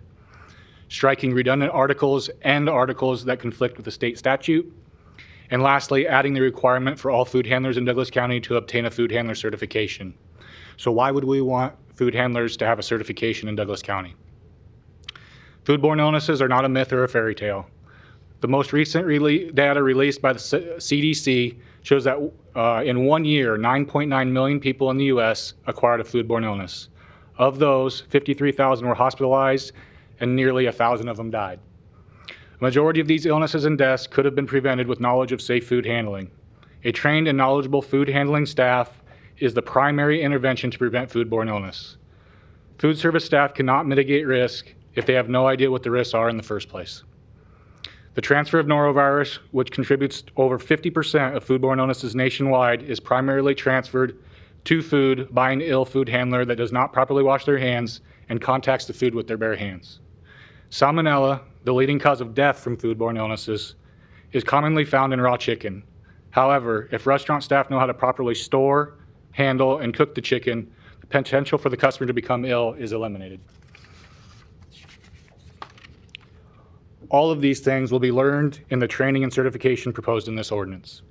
A study at Fort Liberty, North Carolina, in the Journal of Environmental Health from January of 2025 showed significant association between establishments lacking food safety training and food safety deficiencies with all 5 foodborne illness risk factors. Facilities that lacked training averaged 3.4 violations as compared to facilities with the training who had less than half of those violations at 1.6 violations per facility. Employee turnover is one of the primary hurdles that food establishment owners face today. An owner or manager can spend days and weeks training an employee on proper food handling, only to have the employee leave and have to start training the new employee again. Requiring the employee to obtain the training takes the burden off of the establishment owner and ensures adequate and consistent training is applied throughout our city. For the employee, the certification remains with them and can serve as a resume booster if they wish to move to a different restaurant. Currently, 13 states and approximately 50 local jurisdictions require food handler certification, including our sister department in Lincoln. Almost every other discipline of environmental health in the city of Omaha has required training and certification, including pool operators, tattoo artists, pesticide applicators, installing water wells, cosmetology, mold and radon mitigation, and installing septic tanks. Although all of these are extremely important, it could be argued that none of these pose a risk as great as improper food handling. People of our great city eat multiple times a day, every day. None of those other fields of environmental health reach a greater population at high as a frequency as food safety. Yet food safety is the only one that has yet to require training and certification. A proposed ordinance review board was assembled to review the changes with industry and stakeholders. The board included the director of the Omaha Restaurant Association, the director of the Nebraska Hospitality Association, a member of the Douglas County Board of Health that is also a restaurant owner in Omaha, and several other owners and managers of restaurants in Omaha. Through those efforts, I am proud to say that this proposed ordinance has received the stamp of approval from the Omaha Restaurant Association, the Nebraska Hospitality Association, and the Douglas County Board of Health. Thank you, and I'm here for questions. Thank you. Is there any other proponents here?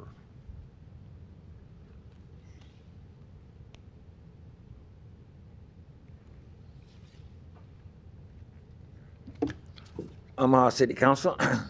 You know, Donnie R. Johnson, the Johnson Equestrian Foundation, and North Omaha Concerned Citizen Foundation. As I was mentioning before, you know, I think this is going to be a project here that the biggest problem I see is a lack of inspectors. And the inspectors that we need on this Department of Mental Health and all this, we need more inspectors.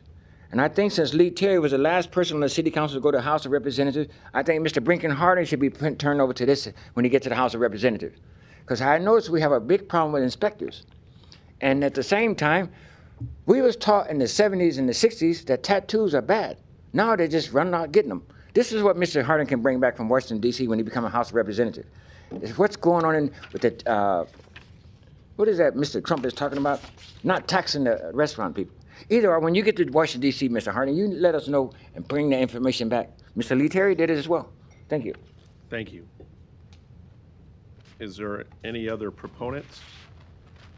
Seeing none, is there any opponents on item 67?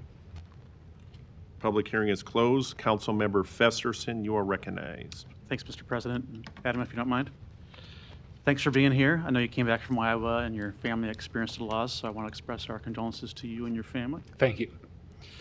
And then also thank you for your work on this. I'm a member of the Board of Public Health, but I believe the work on this predates my involvement there. You've been working on this for a long time, right? Yeah, we've the department's been working on it nearly 10 years, and when I stepped in as supervisor in December of 2022, it was my very top priority. Yep. And I think there's two whys as to why it's now. As a member of the City Council, I've never dealt with this section of code before, but I think that's because we haven't updated it since, I think you said 1976. And then also because of the potential impacts to public health that you're trying to protect.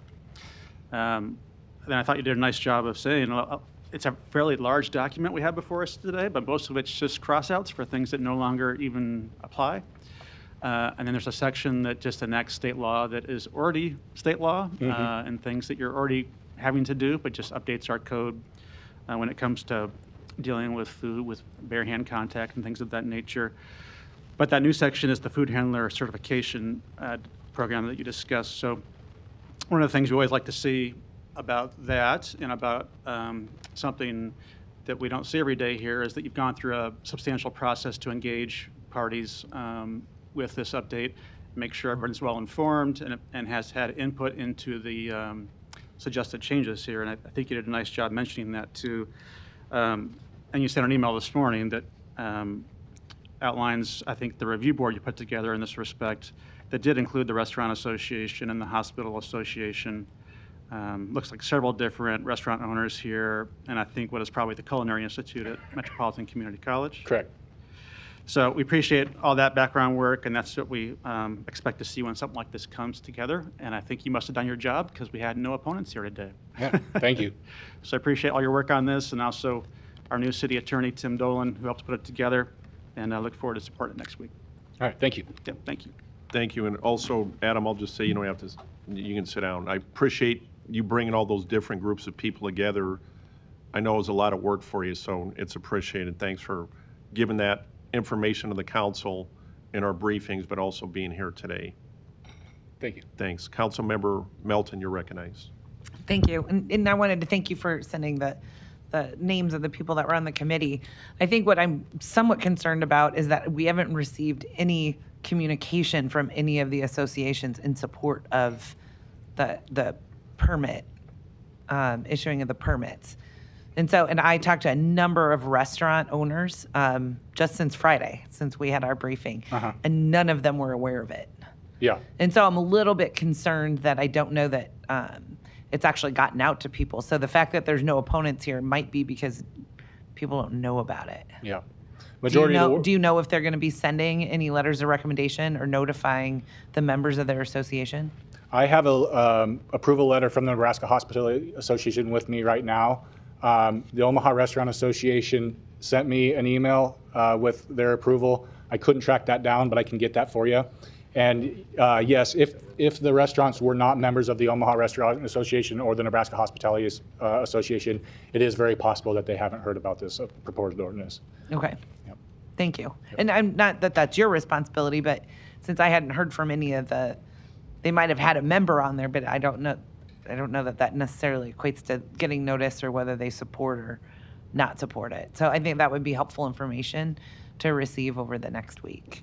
Understood. Because obviously my biggest concern is I think what we're doing is, especially to the restaurants that are begging for people, they have labor shortages, and now everyone has to go pay $20 and take a test. And it's not just once, because I read in here that wasn't discussed, it's every 2 years, anybody in the restaurant business is going to have to go back and take this class.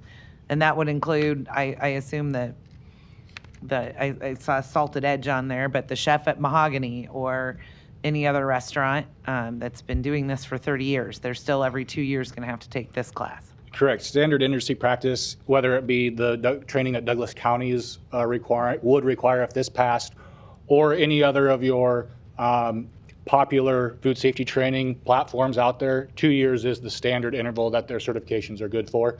Now, the Certified Food Protection Manager, which is part of that state statute that Councilman Festerson brought up, that will also be required here in Douglas County because it's part of the whole state. That is depending on the training institution. Typically, it's 5 years. So if that chef at Mahogany had the Certified Food Protection Manager from one of those ANSI accredited institutions, it could possibly be 5 years. Okay, so they would need to take this particular class if they have it. That was part of here. If they got it, because what I don't want is duplicative requirements. There per state statute, there'll be required to be one person on staff with the Certified Food Protection Manager. Okay. The person who doesn't have that will be required to take the Douglas County food safety training. Every 2 years. Yes, correct. Okay. May I don't know if I'm able to ask a follow-up question, but was there a specific action item that you were asking of me when you were talking about notifying other restaurant personnel outside of the Omaha Restaurant Association? No, I was simply making a comment that I spoke to a number of restaurants and they weren't aware of it. Okay. So I was just making a comment that is part of my concern, is that it may have just been the people on this committee that are aware of it. I wasn't sure if it got sent out to all of the, to the entire association. Yeah, the entire association should be aware. When it comes to notifying all 3,000 establishments in Douglas County, there are some logistical hurdles to that. I wasn't asking for that. I was asking Okay. if the Omaha Restaurant Association had sent it out. And I appreciate that. And you sent me their contact information so I can get it. Okay. By no means was I asking that you notify 3,000. I was just asking if you knew if it was going out. So Understood. Thank you. Thank you. I do have concerns about this, especially with making, this is going to be very difficult, I think, for the restaurants, especially when they're hiring some 15 and 16-year-olds, that they have their own training that they do, but making them go out and take take $20 out of their first paycheck, that's going to be a hard welcome to the world of government taking your money. And that's what they're going to see on their very first paycheck that they get. So I have to say I support everything else in here. I'm having problems with requiring this permit and requiring it every 2 years. Even with our driver's license, we don't have to do it every 2 years. So I think that that's probably somewhat burdensome, and especially for young people that we're encouraging to work. We want them to work. I think we've got young people sitting in the back here that probably don't want to pay $20 to be able to go work at McDonald's. They have to go pay to work at their place of business. So I do. I think it's a significant burden. I mean, are you going to have any can people apply to have the $20 waived? At this point, we do not have any, there's no conversations about a waiver. Okay. Because here we are, we just approved money for the Step Up program. We're really getting kids to want to come in and work and do internships. And again, now we're going to charge the $20. I don't know if that's something that Step Up would consider paying for, if for their students that are participating in their program.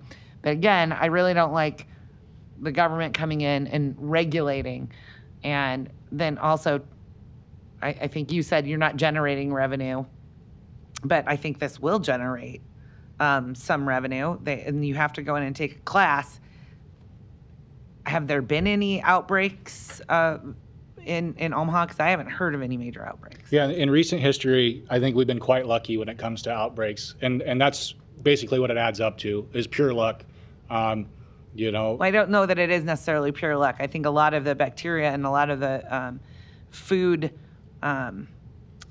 when food gets contaminated, it's not necessarily the people, it's also the sealants and the things that are used in cold storage and in the restaurants. Certain sealants actually capture bacteria and it replicates, and it's difficult to even clean. And so actually changing some of those requirements of what should be used in the building materials for restaurants and cold storage, that actually is one of the main components of food being contaminated. And also, obviously the lettuce and how it's transported is another way. So I don't necessarily believe that this is going to be our end-all be-all because we made 16-year-olds pay $20 to sit through a video. Yeah, I don't have any data showing about the facilities that you're talking about causing foodborne illnesses. We do Look up require Chipotle. Yeah. we do require all of the surfaces and equipment in food establishments be certified and ANSI approved and accredited so that we make sure they're safe. There is research that says a majority of foodborne illnesses are spread by the food workers. Yeah, specifically norovirus, over 50%, and that is specifically spread by the food worker. For the norovirus. Yeah. Okay. Thank you. I have nothing further. Thank you. Councilmember Harding, you're recognized. Thank you. I'm going to pick up on a couple of things Councilmember Melton was also talking about. First, at the top, I want to say I don't think it's by luck. I think we have incredible restaurant operators in the city, and I'm a little offended that you would say it was by luck, which I think diminishes the fine job that restaurateurs actually do in our community. Let me ask you, I'm going to, again, pick up on this. Give me the layers of requirements for each one of these the testing or requirements that managers have to have down to staff. Sure. So above this ordinance to start with, the state of Nebraska is requiring each food establishment to have a certified food protection manager on staff. I'm sorry to interrupt, but I want to go step by step with this. When you say on staff, that means they have to be on site? Good Or is it just clarification one- question. No, just on staff for the permit holder. So if I'm a franchisee and I have 5 restaurants, I have to have one person on staff with that certification? It does delineate in the ordinance that it's per permit per location. So if you own 5 locations, each permit is required to have a certified food protection manager. And does that person have to be on site at all? They do not. The FDA recommended their terminology or their definition of person in charge is somebody on site at all times. So if the state of Nebraska would have adopted the FDA food code word for word, there would have to be somebody on site at all times for each permit. Nebraska, a definition of a person in charge is a little less stringent, and it just says on staff per permit holder. So for that person to get that certification, how many times, I want to make sure I'm clear on this, how many times do they have to take the certification process? The certified food protection manager would be we're not providing the certified food protection manager training. There are approximately 23 ANSI accredited trainings that they could take, which we provide on our website. And I believe a majority of those are 5 years. So once every 5 years. Once every 5 years for them, and and there's a cost involved with that, I assume. Yes. And who collects that fee? That is strictly the training service provided. Douglas County will have nothing to do with the certified food protection manager trainings. We'll only verify their certifications. Okay, so the next level down after that is called? It'd be a shift manager or restricted food manager is what that's called. And what's the requirement for the shift manager? That is the training that Douglas County provides. That is going to be provided, created and provided by the University of Nebraska-Lincoln if this passes. And it's the top tier. There's 3 tiers of that training. They're all $20. You don't have to pay. You can take the least amount of training or the most amount of training, which is the shift manager for $20, and that's every 2 years. Okay, and then below the shift So that manager? is a prep cook. And then below that was just serve clean, which would be like waitresses that might handle a little bit of food and dishwashers. Okay. And how many, with the current number of restaurants in Omaha and employees, how many people would that be every 2 years that would be required? Well, actually, you get new hires all the time. So approximately how many, if you were static today, what would that be? So to go off, the only numbers we really have are Lincoln Lancaster's numbers, and they recert about 15,000 food handlers per year. If Omaha area is approximately twice the size of Lincoln, looking at about 30,000 recerts a year. 30,000 a year? And those are very, approximate numbers. Okay, and so that would generate at least $600,000. And you're saying it's not a revenue source? I didn't personally say it wouldn't be a revenue source. There would be revenue generated from this. And I don't get to determine what would that revenue be used for? I don't get to decide that, but if I did get to decide that, I'll be asking my management. So it might be approximately 15 or 20 minutes more per inspection for the inspector to perform these certification verifications. So I would propose to my management that if, over 5,000 inspections a year, that's a lot of time. I'd propose to my management that we do hire another inspector to cover that time. Then hopefully a lot of this money is dumped right back into the training to create different languages, because right now it's in English and in Spanish. And we obviously have communities in the city of Omaha that require other languages. So we would do our research and see what's the next most needed language. And we would create that language with the training. And then also, I'd like to create other trainings such as farmers market and temporary event trainings with the revenue that's brought in from this. Was there any consideration to have the testing be done at no fee? We have not considered that because there is going to be cost put into this, the training to be created by University of Nebraska Lincoln, and to maintain it. There is a cost to that. So on the annual inspections, are restaurants charged a fee for those annual inspections? They are, yes. And how much? What's an annual inspection cost? The permit includes the inspection fees, and as of right now, the full service restaurant is $569 per year. Okay. I would assume that maybe including that in the inspection fee at a nominal increase in the inspection fee rather than charging all the employees $20 every 2 years might make more sense. Something to consider. Yeah. Was that considered? It was. The thought is, though, that these certifications are owned by the employee, so if they leave, they're able to take that with them. Okay. And before, if I'm hired at a restaurant, before I can work, I have to take this test or take the test, pass the test, and pay my $20, correct? Yeah, it is written into the ordinance that they have 30 days. That came from feedback from the review board. I had originally proposed that the employee had it before they started working because we thought that was the safest way to do it.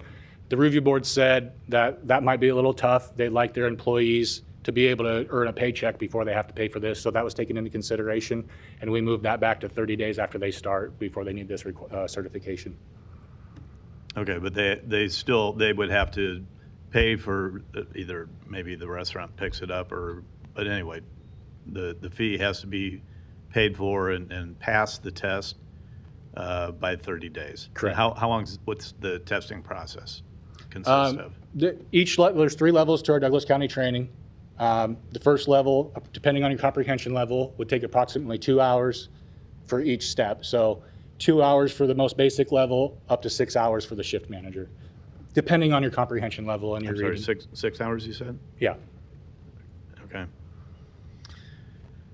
All right. Well, I too have concerns about not only the fees, but the frequency of the retesting. I mean, as Council Member Melton said too, I think I can't remember the last time I actually had to go in and take a test on my driver's license. So I do have some concerns on the testing frequency as well too.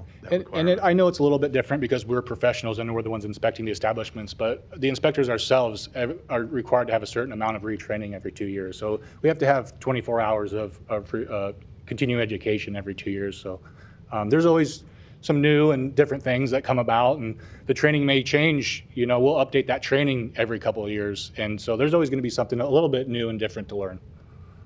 All right, thank you. Thanks. Councilmember Hug, you are recognized. Boy, do I got questions. First off, so the testing speaks to employees. So volunteers that work at the church, American Legion Club, wherever, working on a fish fry or chicken dinner, spaghetti dinner, they're volunteers, they'd be exempt from this. Yes, there are 2 exceptions to the requirement of the certification, and that is volunteers and employees that work at a school that have been through the school's food safety training program, and that both of those, the volunteers and the employees of the school, are supervised by a certified food protection manager. So if that works for the volunteers who are supervised again by who? A certified food protection manager. Okay, so why couldn't they supervise the waiters and the dishwashers? Specifically, we parse those out, one, because in the schools, they do have good and adequate training programs, and we've recognized that. The volunteers, we didn't want to do an undue burden on somebody that was out there just trying to do good, trying to make meals for the homeless. We didn't want to put an undue burden on them of somebody that wasn't trying to make money to keep them from doing what they needed to do and get these certifications. So that's why those two exemptions were considered. So what's the delivery mechanism of the training that the lower level positions in the restaurant, what's the deliverability? Where are they, do they have to go on site? This is online? It will all be online for the 3 lower levels that Douglas County puts on. For the certified food protection manager, most of that's online, but there is local training put on by entities outside of Douglas County that they can get in-person trainings. Well, like my other 2 council members, I've got some serious concerns about the mechanics of this. And I'll be talking to you, council member Brinker, Mr. Harding. So thank you. Thank you. Councilmember Harding, you're recognized. Thanks, Councilmember Hug, because I think you bring up a great point. And I would even say, again, I'll go back to what I said at the top. I think we have great restaurant operators in Omaha, and they train their staffs very well.